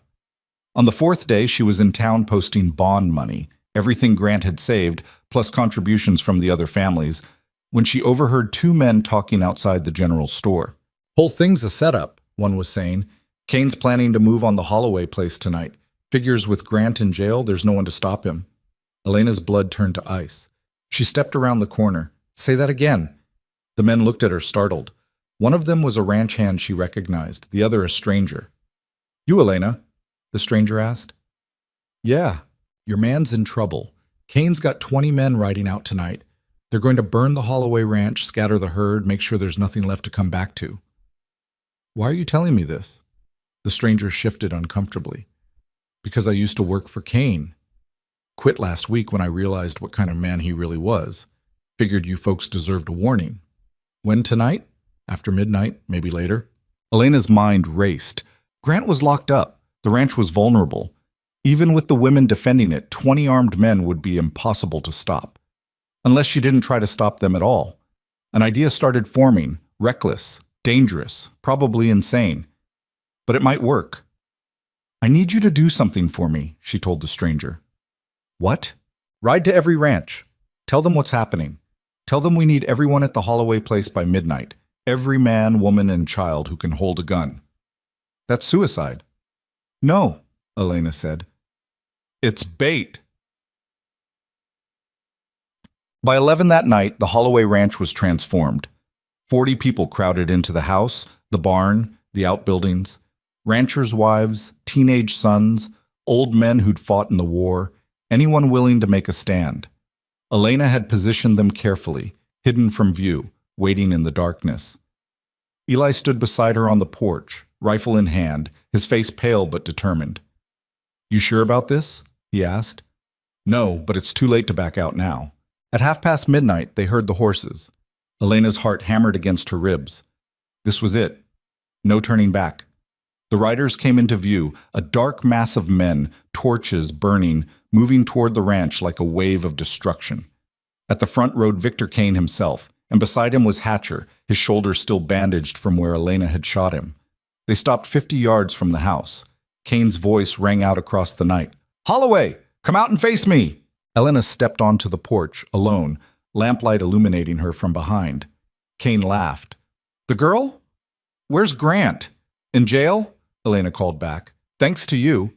Then this'll be easier than I thought, Kane gestured to his men. Burn it, all of it. The men started forward.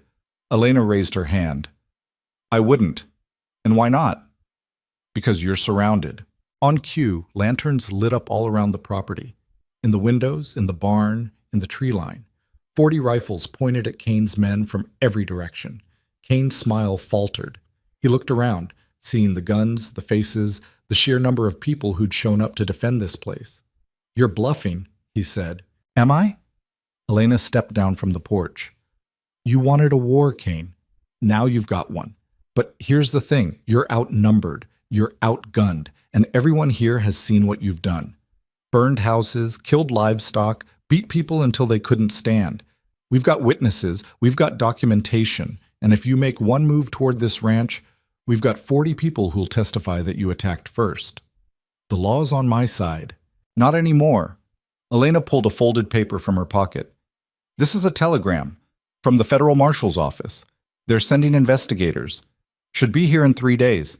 And when they arrive, they're going to hear every story, see every burned building, talk to every family you've terrorized. Your bought judge won't be able to help you. It was a bluff. The telegram was real, but the marshal's office had only promised to look into it, which could mean anything or nothing. But Kane didn't know that. His face went dark with rage. You think you're clever? I think I'm desperate, and desperate people are dangerous. Kane stared at her, and Elena saw him calculating, weighing his options. He could attack, but even if he won, the cost would be high. His men would die.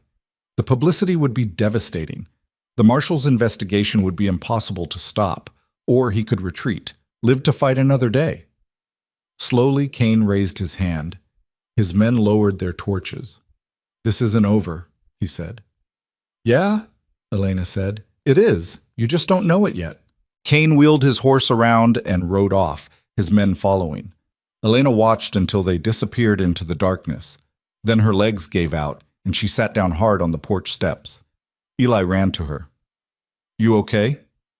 No, but we won.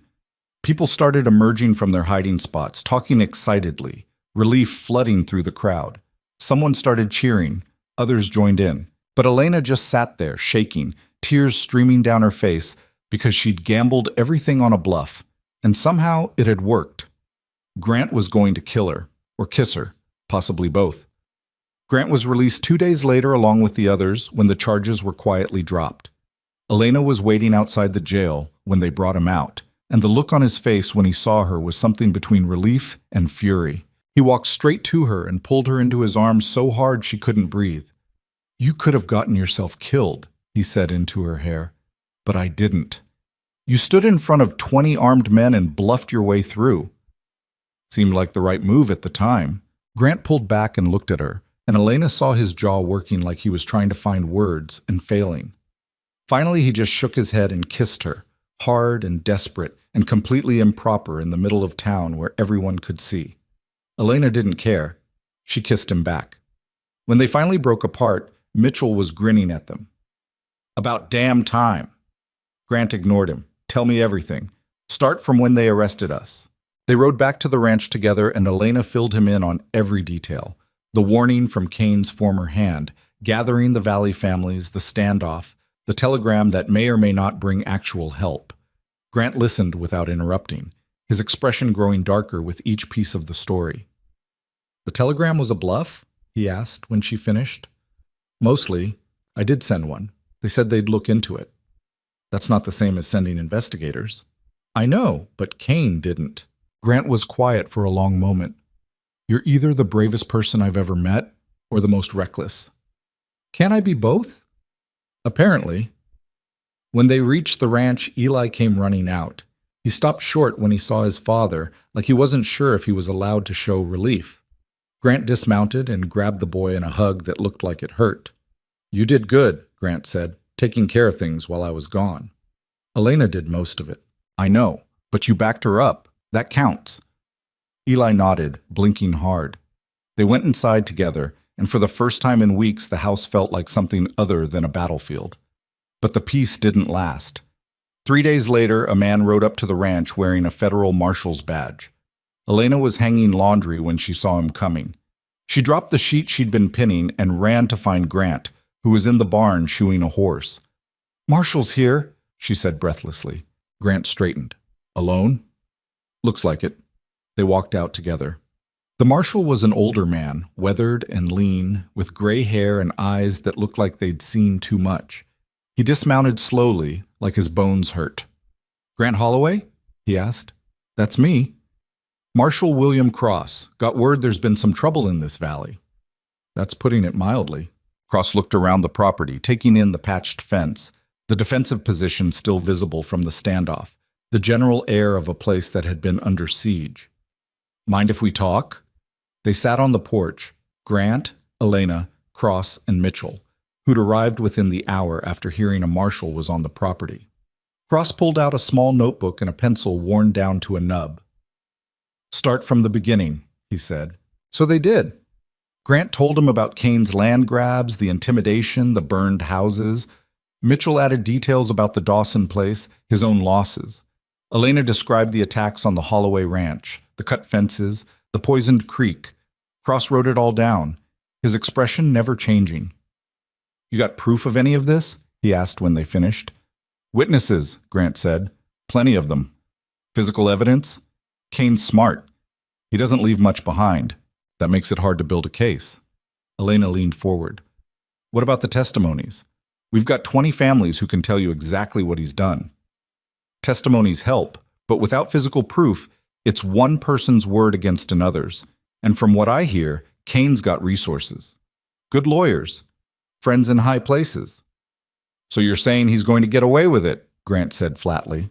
"I'm saying it's complicated." Cross tucked his notebook away. "But I'll do what I can.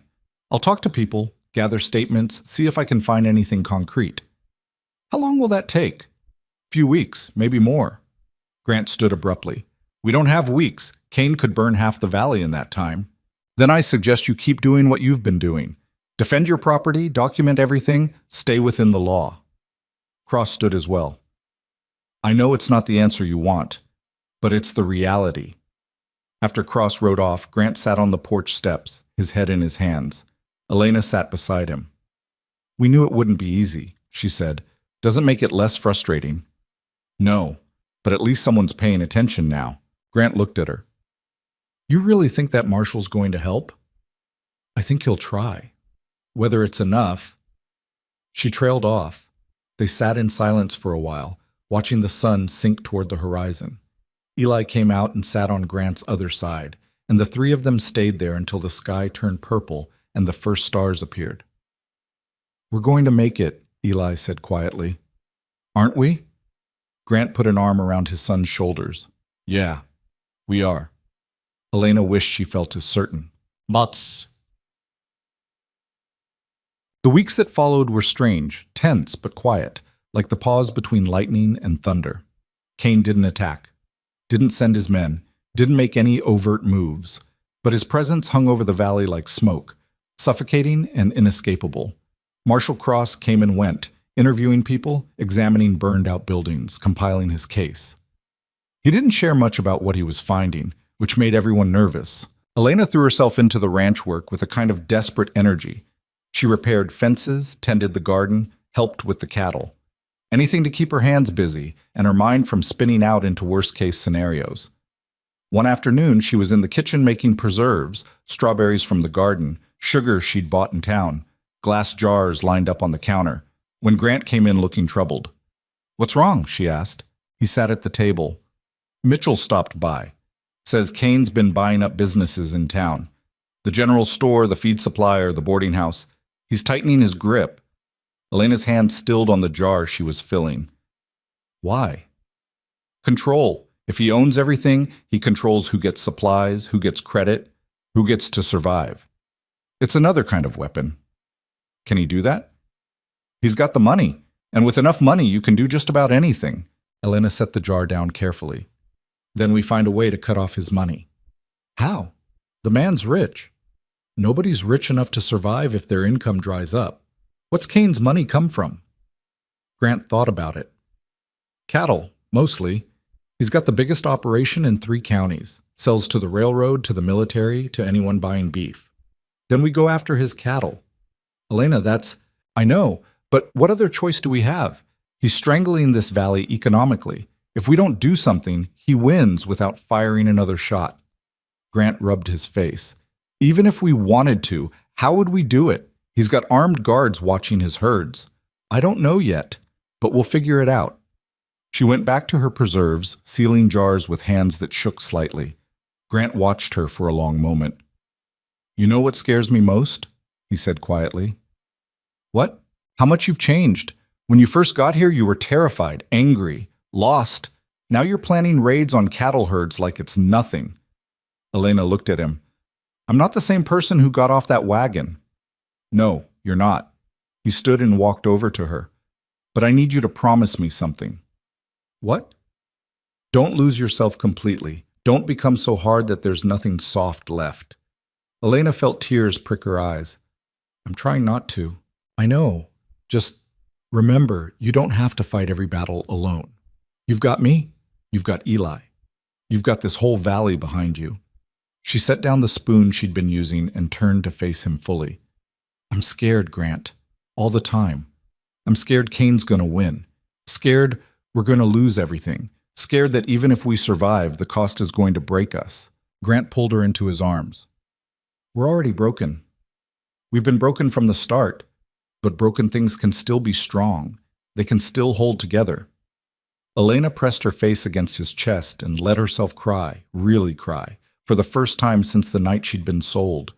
Grant held her through it, one hand stroking her hair, saying nothing because there was nothing to say. When she finally pulled back, her face was blotchy and her eyes were red, but she felt steadier. Sorry, she said, don't be. You needed that. I hate crying. I know, but it's not weakness. It's just being human. She smiled weakly. When did you get so wise? Catherine. She used to say the same thing to me when things got bad. His expression softened. You remind me of her sometimes. Not in looks, but in spirit. That stubborn refusal to give up. You loved her a lot. I did. Still do, in a way. He cupped Elena's face in his hands. But I'm learning to love you too. And that doesn't diminish what I had with her. It's just different, new. Elena's breath caught. You love me? Yeah, I do. It took me a while to figure it out, but I do. I love you too, she said, and realized it was true. Somewhere between the fear and the fighting and the desperate scramble for survival, she'd fallen completely in love with this broken, stubborn man and his broken, stubborn life. Grant kissed her, and this time it was slow and gentle, and full of promises neither of them was sure they could keep. Gats. Marshal Cross returned 2 weeks later with news. He gathered everyone in Mitchell's rebuilt barn, every rancher in the valley, plus their families. The crowd was tense, expectant. Cross stood at the front, his notebook in hand. I've completed my investigation, he said, and I've got good news and bad news. Give us the bad first, someone called out. The bad news is I don't have enough physical evidence to arrest Victor Kane on criminal charges. Everything I've found is circumstantial, testimonies sure, but nothing that would hold up against his lawyers in court. The crowd erupted in angry shouts. Cross held up his hand. The good news, he said, louder, is that I've found evidence of fraud. Kane's been filing false land claims, forging documents, bribing territorial officials. That's federal, and that I can prove. The shouting stopped. How long until you can arrest him? Grant asked. I've already sent the paperwork to the territorial governor's office. Should have an arrest warrant within the week. And then what? Then Kane goes to trial, federal trial, which means his bought judges can't help him. If he's convicted, and I think he will be, he's looking at years in prison, maybe a decade. Elena felt hope flare in her chest for the first time in months. What about his men? Without Cain bankrolling them, most will scatter. The ones who committed crimes, will deal with them as we can, but the head of the snake will be cut off. People started talking excitedly, relief spreading through the crowd like wildfire. Mitchell clapped Cross on the shoulder. You did it, Marshal. We all did it. You folks stood up when it mattered. That's what made the difference. Grant found Elena in the crowd and pulled her aside. It's almost over. Almost, she agreed. But Cain's not in custody yet. You think he'll run? I think he'll do something desperate. Men like that always do. Grant's expression darkened. Then we stay vigilant until he's behind bars. They rode back to the ranch as the sun was setting. Eli was waiting on the porch, and they told him the news. For the first time in months, the boy's face lit up with genuine happiness. Does this mean we can stop sleeping in shifts? He asked. Not yet, Grant said. Not until Cain's actually arrested. When will that be? Soon. Few days, maybe. But few days turned into a week, and the week stretched into 2. The warrant still hadn't arrived. Cross sent word that there were bureaucratic delays, legal reviews, nothing to worry about. Grant worried anyway. So did Elena. On the 14th day, she woke in the middle of the night to the smell of smoke. She bolted upright, heart racing, and ran to the window. Orange light flickered in the distance, not from the house, but from the barn. Grant! She screamed. He was up instantly, grabbing his rifle, running downstairs. Elena followed, pulling on boots, her hands clumsy with panic. Outside, the barn was burning. Not the whole structure yet, just one corner, but the fire was spreading fast. Eli was already there with buckets, trying to douse the flames. The horses! Elena shouted. Grant ran inside the burning barn. Elena heard the animals screaming, heard Grant yelling, and then he emerged leading 2 horses, their eyes white with terror. He shoved the reins at Elena. Get them away from here! She pulled the horses to safety while Grant went back for the others. The smoke was thick now, black and choking. The heat was intense, even from yards away. Grant got the 3rd horse out, then the 4th, but when he went back for the 5th, part of the roof collapsed. Elena screamed his name. For a horrible moment, there was nothing but fire and smoke and the sound of burning wood. Then Grant staggered out, coughing, his shirt scorched, dragging the last horse by sheer force of will. He collapsed in the dirt. Elena and Eli ran to him. I'm fine, he gasped. I'm fine. He wasn't fine. His hands were burned, his face was black with soot, and he was wheezing like his lungs were full of ash. But he was alive. They watched the barn burn. There was no saving it. By the time the flames died down, nothing was left but charred timbers and ash. Cain, Grant said hoarsely, had to be. But why now? Eli asked. The marshal's about to arrest him. Because he knows, Elena said quietly. He knows he's out of time. This is his last move. Grant struggled to his feet. Then we end it. Tonight. You're in no condition? I don't care. I'm done waiting. Done playing defense. Grant's eyes were hard. Cain wants to burn things? Fine. Let's burn his whole world down. Elena should have talked him out of it. Should have insisted he rest, heal, think clearly. But she didn't. Because she was done too. Done being afraid. Done waiting for someone else to fix this. What's the plan? She asked. They gathered what was left of the Valley families 2 hours later. Not everyone came. Some were too scared, too tired, too broken. But enough showed up, enough angry, desperate people who'd lost too much to care about the consequences anymore. Grant laid out the plan. We ride to Cain's main ranch, we surround it, and we demand he surrender to the marshal's custody. And if he doesn't, someone asked, then we make him. That's vigilante justice. No, that's citizens enforcing the law when the law won't enforce itself. Grant's voice was raw from smoke but steady. The warrant's coming. Maybe tomorrow, maybe next week. But we're not waiting. Cain crossed the line tonight. He tried to kill my horses, burn my barn, maybe kill me and my family. I'm done giving him chances. Mitchell stood. I'm with you. Others stood too, one by one, until nearly 20 men were on their feet, armed and ready. They rode out under a moonless sky, a grim procession of vengeance and justice blurred together. Elena rode beside Grant, her rifle across her lap, her heart steady and cold. Kane's ranch appeared in the distance, a sprawling compound with multiple buildings, corrals, bunkhouses. Lights burned in the main house. Guards patrolled the perimeter. "Spread out," Grant said quietly. "Surround the place. No one gets in or out." The men moved into position. Elena stayed with Grant, and together they rode straight up to the main house. A guard stepped into their path. "That's far enough." "Get Kane," Grant said. "He's not seeing anyone." Grant raised his rifle and fired a shot into the air. The crack echoed across the compound. Doors slammed open. Men came running. "I said get Kane," Grant roared. A minute later, Victor Kane stepped onto his porch. He was in shirt sleeves, no jacket, but he still managed to look composed, almost amused. "Holloway," he said. "To what do I owe this dramatic visit?" "You burned my barn." "Did I? Can you prove it?" "I don't need to prove it. I know." Kane smiled. "Knowing and proving are very different things. There's a federal warrant coming for you," Grant said. "Fraud, bribery, forging documents. You're done, Kane. It's over." "Is it?" Kane looked around at the armed men surrounding his property. "Looks to me like you're the ones committing crimes, trespassing, threatening. I'd be within my rights to shoot you where you stand." "You could try." "Or," Kane said smoothly, "you could all turn around and leave, and we'll forget this happened." "Not a chance." Kane's smile faded. "Then you're fools, all of you. You think taking me down will fix anything? There's a dozen men like me waiting to fill the void. The strong take from the weak. That's how the world works." "Not anymore," Elena said. Kane's eyes shifted to her. "Ah, the bot girl. Still playing ranch wife? Better than playing tyrant. You think you've won something, don't you? Standing there with your borrowed gun and your borrowed confidence. But you're still just a thing someone paid for. You'll always be that." Elena felt the words hit like a physical blow, but she didn't flinch. "You're right. I was bought. Sold by a man who was too weak to see any other way, but I earned everything that came after. Every scar, every victory, every piece of this life. You didn't buy your power.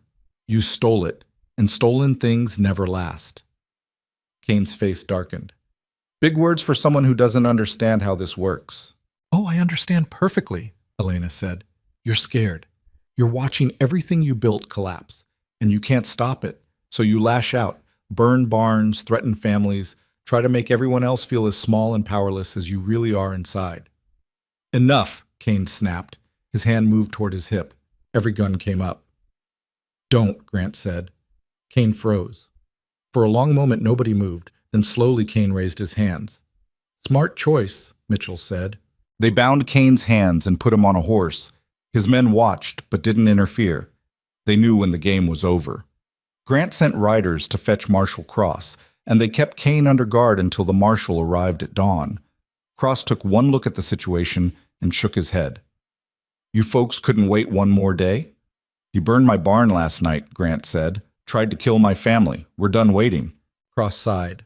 "Lucky for you, the warrant came through this morning. Was planning to arrest him today anyway." He looked at Kane. "Victor Kane, you're under arrest for fraud, bribery, and falsifying federal land documents. You have the right to—" "I know my rights," Kane interrupted. "Good. Then you won't mind coming quietly." They hauled Kane off his horse and into Cross's custody. As they led him away, he looked back at Grant and Elena. "This isn't over," he said. "Yeah," Grant said. "It is." They watched Kane disappear into the marshal's wagon, and as it rolled away, Elena felt something inside her finally unclench. "We did it," Eli said, his voice full of wonder. "We did," Grant agreed. People started heading home, exhausted but victorious. Grant, Elena, and Eli rode back to the ranch in silence.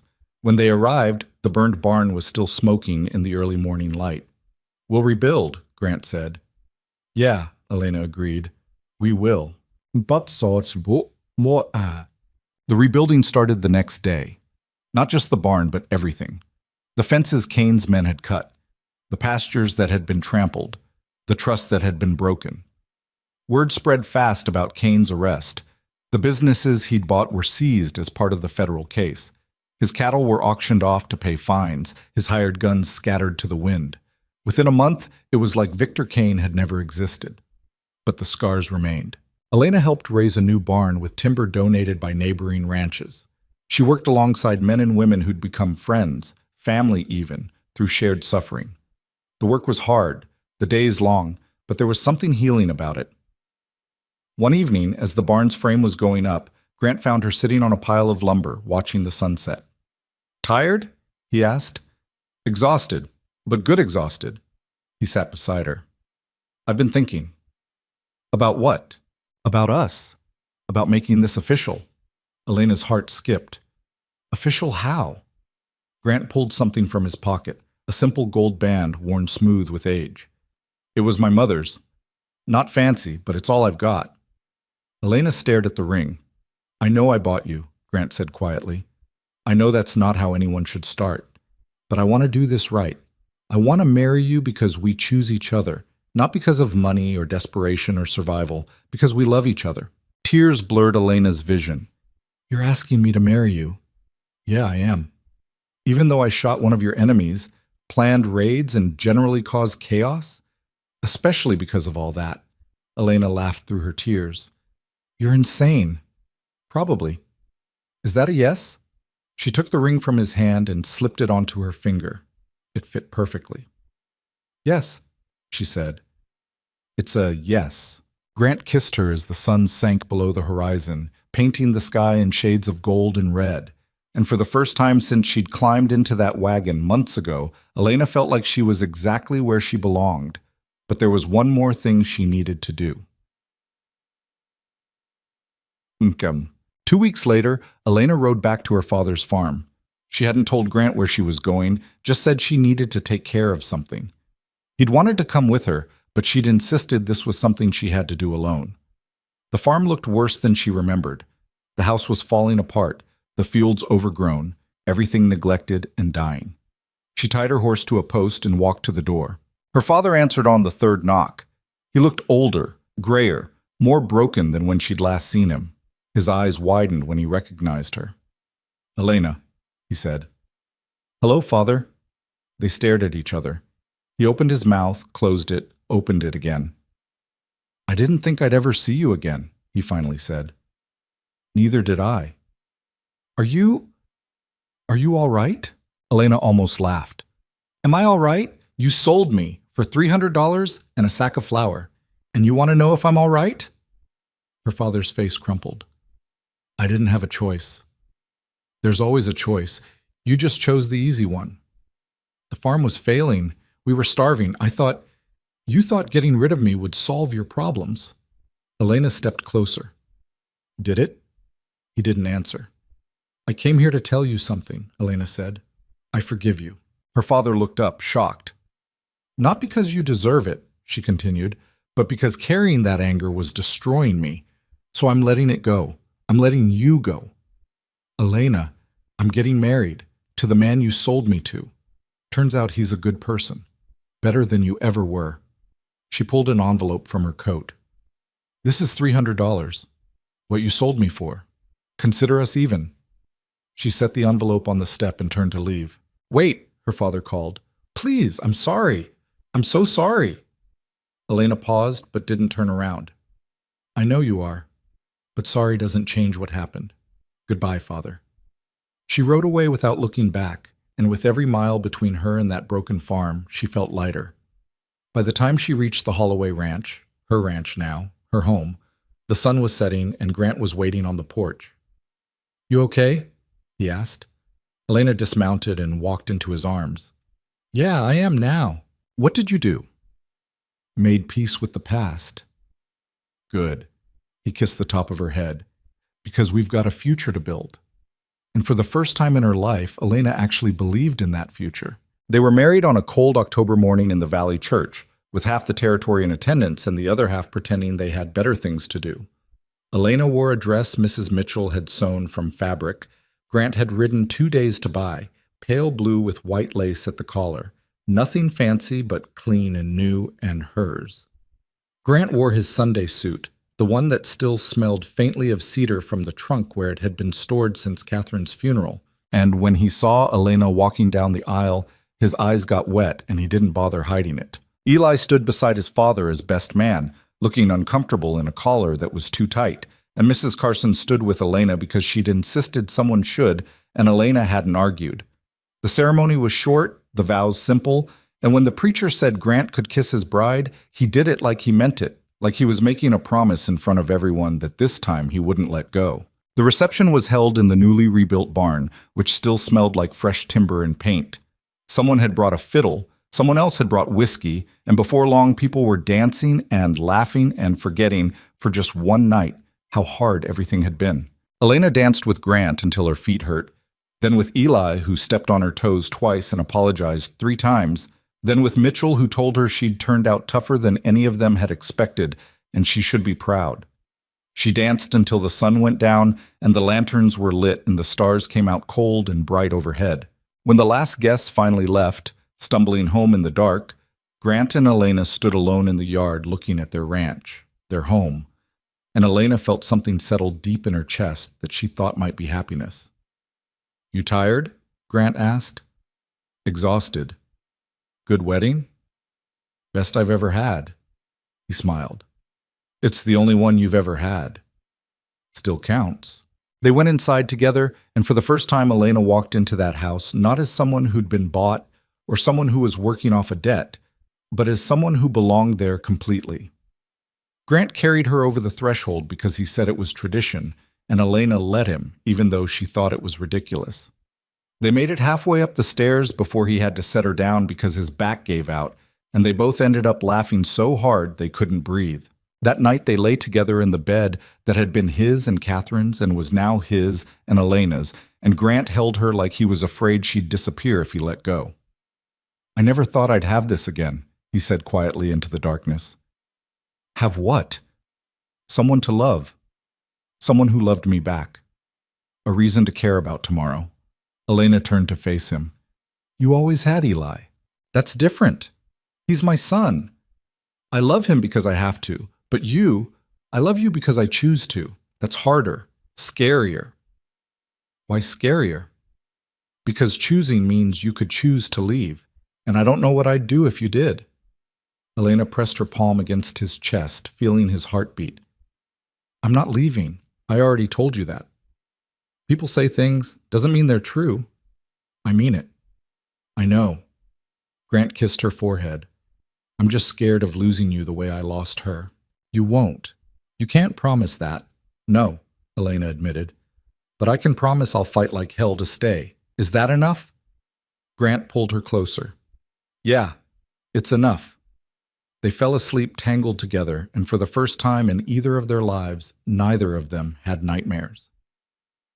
Juan. Winter came early that year, hard and mean, but the ranch was ready.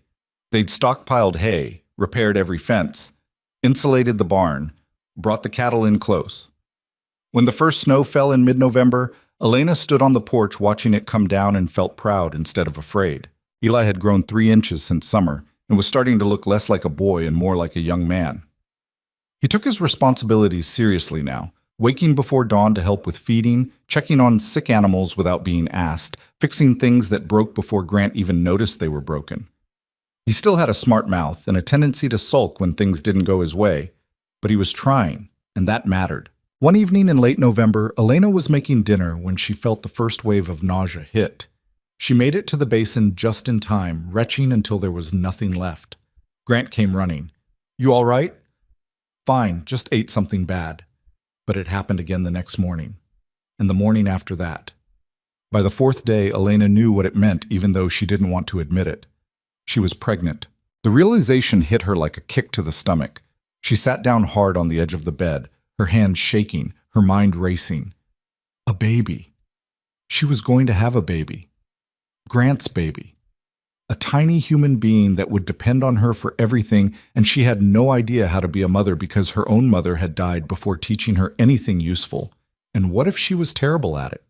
What if she failed? What if something went wrong? She heard footsteps on the stairs and quickly wiped her face. Grant appeared in the doorway. "You're sick again." "Yeah." He sat beside her. "How long has this been going on?" "Few days." Grant was quiet for a moment, then, carefully, "Elena, are you pregnant?" She looked at him, and the fear must have shown on her face because his expression softened immediately. "Hey," he said gently. "It's okay." "It's not okay. I don't know how to do this. I don't know how to be a mother. Nobody knows how to be a parent before they are one." "That's not reassuring." "I know, but it's true." Grant took her hand. "When Eli was born, I was terrified. Thought I'd drop him or break him or do something wrong. Catherine had to talk me down from panic at least once a day for the first month. What if I'm bad at it?" "You won't be. You don't know that." "Don't know." "Yes, I do. You're the strongest person I know. You survived being sold, survived a war with Cain, survived everything this place threw at you. You can survive a baby." Elena wanted to believe him, but the fear was so big it felt like it was crushing her lungs. "What if I end up like my mother?" she whispered. "What if I die and leave this child alone?" Grant pulled her into his arms. "Then I'll raise them, same as I raised Eli, but you're not going to die. I won't let you." "You can't control that." "Watch me." Despite everything, Elena laughed. "You're impossible. And you're stuck with me." She pressed her face against his shoulder and let herself cry, not from sadness, but from the overwhelming terror of loving someone so much and knowing how easily it could all be taken away. Boek. The pregnancy was hard. Elena was sick constantly for the first 3 months, couldn't keep food down, lost weight instead of gaining it. Grant hovered like a nervous hawk, which drove her crazy but also made her feel safer than she ever had before. By spring, the sickness finally eased and Elena's body started changing in ways that were both fascinating and terrifying. Her stomach grew round, her breasts swelled, her back ached constantly. She couldn't ride anymore, couldn't lift anything heavy, couldn't do half the work she was used to doing, and the helplessness made her furious. "I'm useless," she complained one afternoon, sitting on the porch watching Grant and Eli repair a fence she should have been helping with. Mrs. Mitchell, who'd come by to check on her, shook her head. "You're growing a human being. That's not useless." "Feels useless." "That's because you're stubborn. Always have been." Elena smiled despite herself. "Grant says the same thing." "Smart man." Mrs. Mitchell set down her knitting. "Can I tell you something?" "Sure." "When I was pregnant with my first, I was terrified. Thought I'd be a terrible mother. Thought I wasn't ready. But then the baby came and I realized something important." "What?" "You're never ready. Not really. But you love them anyway. And that love makes you figure it out." Elena put a hand on her swollen belly, feeling the baby kick. "What if love isn't enough?" "It's always enough. Maybe not to make everything perfect, but enough to keep going. And that's all any of us can do. Keep going." The words settled into Elena's chest and stayed there. The baby came in late August during a thunderstorm that shook the house and turned the sky black.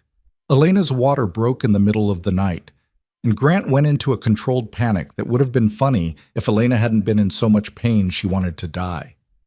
Mrs. Mitchell arrived within the hour, took one look at Elena, and sent Grant downstairs because he was making things worse.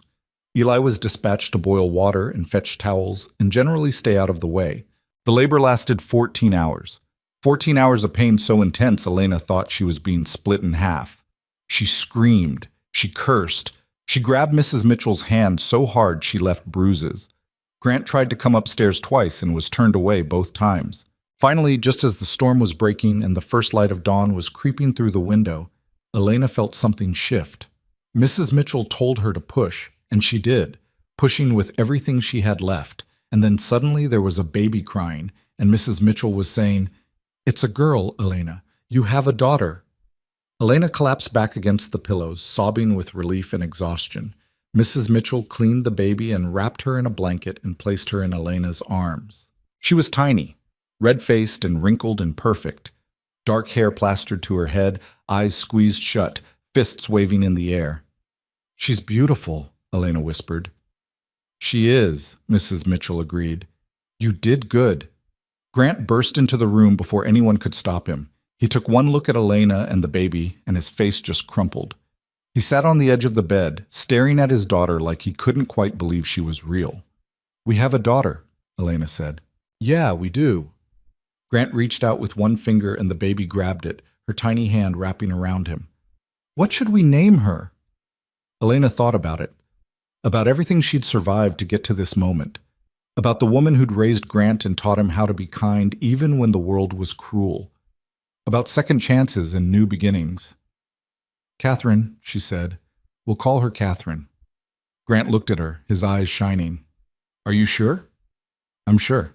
He kissed Elena's forehead, then his daughter's. "Hello, Catherine. Welcome home." Poseidon. Being a mother was harder than anything Elena had ever done. Catherine didn't sleep through the night for the first 6 months. She cried for hours at a time for no reason Elena could figure out. She refused to nurse properly, and Elena's breasts ached constantly from trying to feed a baby who didn't seem interested in eating. Elena was exhausted all the time. She walked around in a fog of sleeplessness and frustration and love so fierce it scared her. Some days she cried because she was so tired. Other days she cried because she looked at Catherine and couldn't believe something so small and perfect had come from her. Grant helped as much as he could, but he was running the ranch and couldn't be everywhere at once. Eli tried to help too, but he was awkward with the baby and terrified of dropping her, so mostly he just watched from a distance and offered encouragement that wasn't particularly encouraging. One night, when Catherine had been crying for 3 hours straight and nothing Elena did would calm her, Grant found Elena sitting in the rocking chair sobbing. "I can't do this," Elena said. "I'm failing. She won't stop crying and I don't know what's wrong and I'm a terrible mother." Grant took Catherine from her arms. "You're not a terrible mother, you're exhausted. There's a difference." "She hates me." "She's a baby. She doesn't hate anyone. She's just figuring out how the world works." Grant walked around the room, bouncing Catherine gently. "You want to know what Catherine told me? Babies don't talk." "Mine does. She told me her mama is doing an incredible job and she's sorry for being difficult, but she's brand new at this whole existing thing and it's overwhelming." Despite everything, Elena smiled. "You're making that up." "Maybe, but it's probably true." Catherine's crying started to ease. Grant kept walking, kept bouncing, and within a few minutes she was asleep against his shoulder. "How did you do that?" Elena asked. "Practice. And luck." Grant carefully transferred the baby back to Elena. "You're doing fine, better than fine. You just need to stop expecting yourself to be perfect." "I'm not expecting perfection, just competence." "You are competent. You're also human, and humans need sleep. So I'm taking the next shift. You go to bed." "Grant, that wasn't a suggestion." Elena was too tired to argue. She went to bed and slept for 6 hours straight, and when she woke up, Grant was in the chair with Catherine, both of them asleep, and Elena realized that maybe she wasn't failing after all. Maybe she was just learning. Catherine grew. Slowly, stubbornly, in fits and starts. By her first birthday, she was walking, sort of, stumbling around the house and grabbing onto furniture. By 18 months, she was talking in short sentences that didn't always make sense, but were undeniably words. By 2, she was a tiny tyrant who ruled the household with an iron fist disguised as chubby fingers. Elena discovered that motherhood wasn't about being perfect. It was about showing up every day even when you were exhausted. It was about making mistakes and apologizing. It was about loving someone so completely that their happiness mattered more than your own. She also discovered she was pregnant again. This time the news didn't terrify her. It still scared her. She remembered how hard it had been with Catherine. But there was a difference between fear and terror. Fear you could work with. Terror just paralyzed you. Grant took the news with the same mixture of excitement and panic he'd had the first time. Eli, now 17 and increasingly independent, just shrugged and said, "Cool, I guess." Catherine, who was 3 by the time her brother was born, was fascinated by the baby. She insisted on helping with everything, bringing diapers, singing songs, patting his head with a gentleness that surprised everyone. They named him Samuel, after Mitchell, who died the previous winter from pneumonia. The whole valley had mourned him, and Grant had said it was only right to honor the man who'd stood with them when it mattered most. Samuel was easier than Catherine had been. He slept better, ate better, cried less, or maybe Elena was just better at handling it now. Either way, she felt less like she was drowning and more like she was actually managing. The ranch grew too. With Cain gone and his land parceled out to the valley families, there was room to expand. Grant bought more cattle, hired 2 ranch hands, built a second barn. Elena started selling eggs and butter in town, building a small business that brought in steady money. By the time Catherine was 5 and Samuel was 2, The Holloway Ranch was one of the strongest operations in the territory. Not the biggest, that honor went to the Garrett family, but solid, profitable, respected. Elena had gone from property to partner to matriarch in the span of 5 years, and the transformation still stunned her sometimes.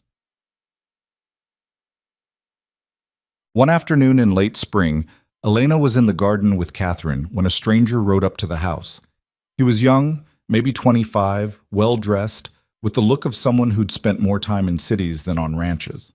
Grant came out of the barn, wiping his hands on a rag. "Help you?" The stranger dismounted. "I'm looking for Elena Voss. I was told she lives here." Elena stood, wiping dirt from her hands. "I'm Elena Holloway. Voss was my maiden name." The stranger looked surprised. "You're married." "For 6 years now. Who's asking?" "My name's Thomas Voss. I'm your brother." Elena felt the ground tilt under her feet. "My what?" "Your brother. Half-brother, technically. Your father, he passed away last month. Left me a letter telling me about you. Said I should find you, make sure you were all right." Elena's mind reeled. She had a brother. Her father had remarried, had another child, and never told her. She didn't know whether to laugh or scream. "I'm fine," she said finally. "You can tell him, oh, he's dead." "Yes, I'm sorry." Elena wasn't sorry. Wasn't anything, really, just numb. What did he die of? His heart gave out. He'd been sick for a while. Did he suffer? Thomas looked uncomfortable. Some. "Good." Grant stepped forward. "Elena, it's fine." Elena looked at her brother, this stranger who shared her blood but nothing else. "Why are you really here?" Thomas shifted his weight. "The farm. It's yours now, or half yours anyway. The will splits it between us." "I don't want it." "You don't even want to see it?" "I've seen it. It's falling apart and full of bad memories. You can have my half." "Elena, it's worth money. Not a lot, but—" "I don't care." Elena's voice was harder than she intended. "That farm, that life, that man, they're all dead to me. Have been for years. You want the land? Take it, sell it, burn it down. I don't care." Thomas stared at her. He felt terrible, you know. About what he did. Selling you. He talked about it near the end, said it was the worst thing he'd ever done. He was right. He wanted me to tell you he was sorry. Elena looked at this young man who'd gotten the version of their father she'd never had. The sober one, the one who tried to make amends, the one who stuck around. She felt a flash of something that might have been jealousy or might have been pity. "I forgave him years ago," she said quietly. "Not for him, for me. But that doesn't mean I want anything from him now. Tell him I said his apology is accepted, and we're done." Thomas nodded slowly. "I'll respect that. But if you ever change your mind, I won't." He climbed back on his horse. "You have a beautiful family, Elena. I'm glad you found happiness." "Thank you." After he rode away, Grant came and stood beside her. Catherine grabbed Elena's hand. "Mama, who was that man?" "Someone from a long time ago," Elena said. "Nobody important." She meant it. That part of her life was over. Buried. She'd built something new here, something that mattered, and she wasn't going to let ghosts drag her backward. That night, lying in bed with Grant snoring softly beside her and the kids asleep in their rooms, Elena thought about the girl who'd climbed into a wagon 6 years ago with nothing but fear and anger and a desperate will to survive. That girl was gone. In her place was a woman who'd fought for everything she had and won. But the years passed. Catherine grew tall and fierce, with her mother's stubbornness and her father's quiet strength. Samuel grew thoughtful and gentle, always reading, always asking questions. They had a third child, another girl they named Rose, who came into the world screaming and never really stopped, loud and wild and full of joy. Eli left when he was 20, heading east to try his hand at business, and Elena missed him fiercely, even though she understood why he needed to go. Grant aged gracefully, his hair going gray, his face getting more lined, but his hands stayed steady and his love stayed constant. The ranch prospered. They weathered droughts and hard winters and market crashes. They expanded the cattle operation, bought neighboring land, built a house big enough for their growing family. Elena's egg and butter business grew into a full dairy operation that employed 6 people. By the time Elena was 35, the Holloway Ranch was one of the most respected properties in 3 territories. People came from miles around to buy their cattle, their dairy products, their expertise. Elena had become exactly what Victor Kane had accused her of being, a matriarch. But she'd earned it.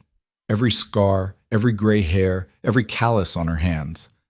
One evening, sitting on the porch watching the sun set over land she'd fought to keep, Grant came and sat beside her. "You ever regret it?" he asked. "Regret what?" "Staying, marrying me, this life." Elena looked at him, this man who'd bought her in desperation and loved her in truth. "Every day." Grant's face fell. "Oh," Elena laughed. "I'm kidding. No, I don't regret it, not even a little." "You're terrible. You married me anyway. Best decision I ever made, after buying you in the first place." "That was your worst decision." "Maybe, but it led to all the best ones." They sat in comfortable silence, hands joined, watching their children play in the yard.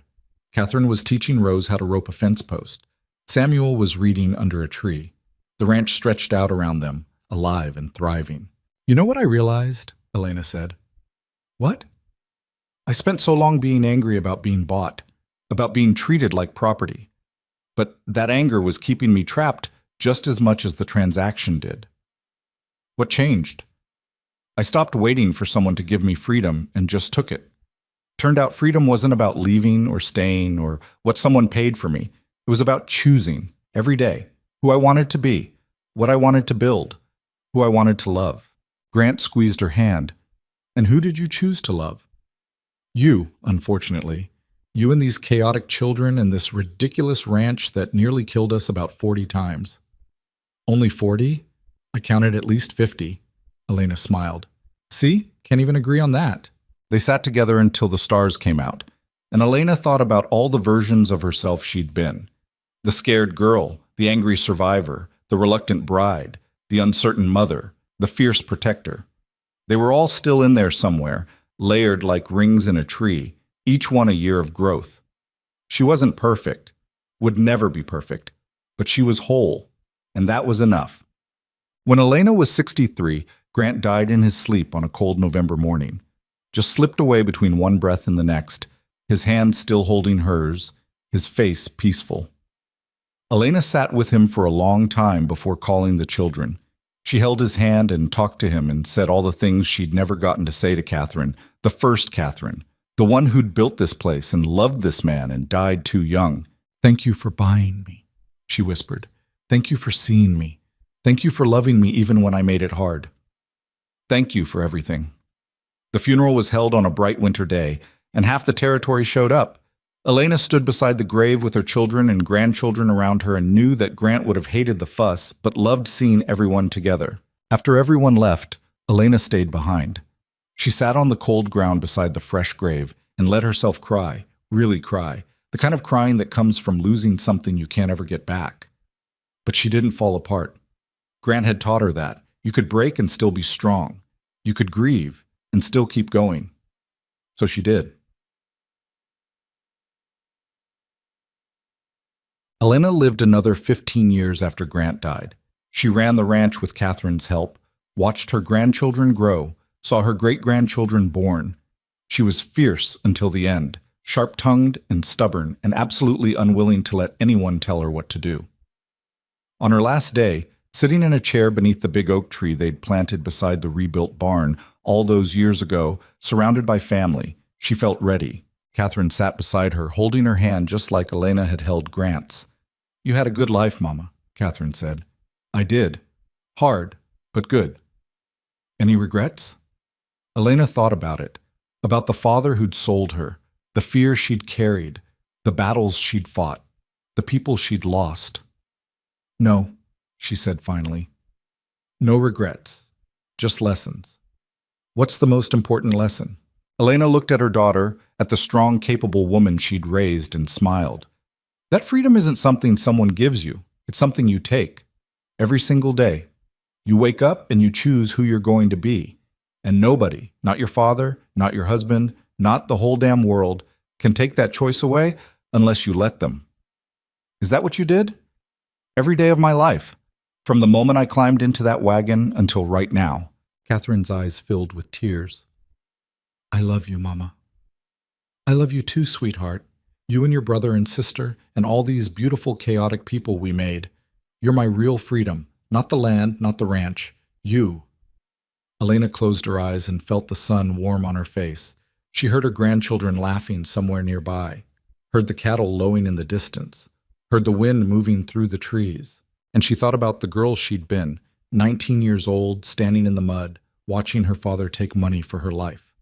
That girl had been so afraid, so angry, so certain she'd never be anything more than property. But that girl had been wrong. She'd become a fighter, a mother, a builder, a survivor. She'd become free. And in the end, that was all that mattered. Elena Holloway died on a bright afternoon in late spring, surrounded by the people she loved, on the land she'd fought for, in the life she'd built from nothing. The frightened girl who'd been sold for $300 and a sack of flour was long gone. In her place was a woman who'd never been owned by anyone except herself. A woman who'd learned that the only chains that truly bind you are the ones you refuse to break. And Elena Holloway had broken every single one.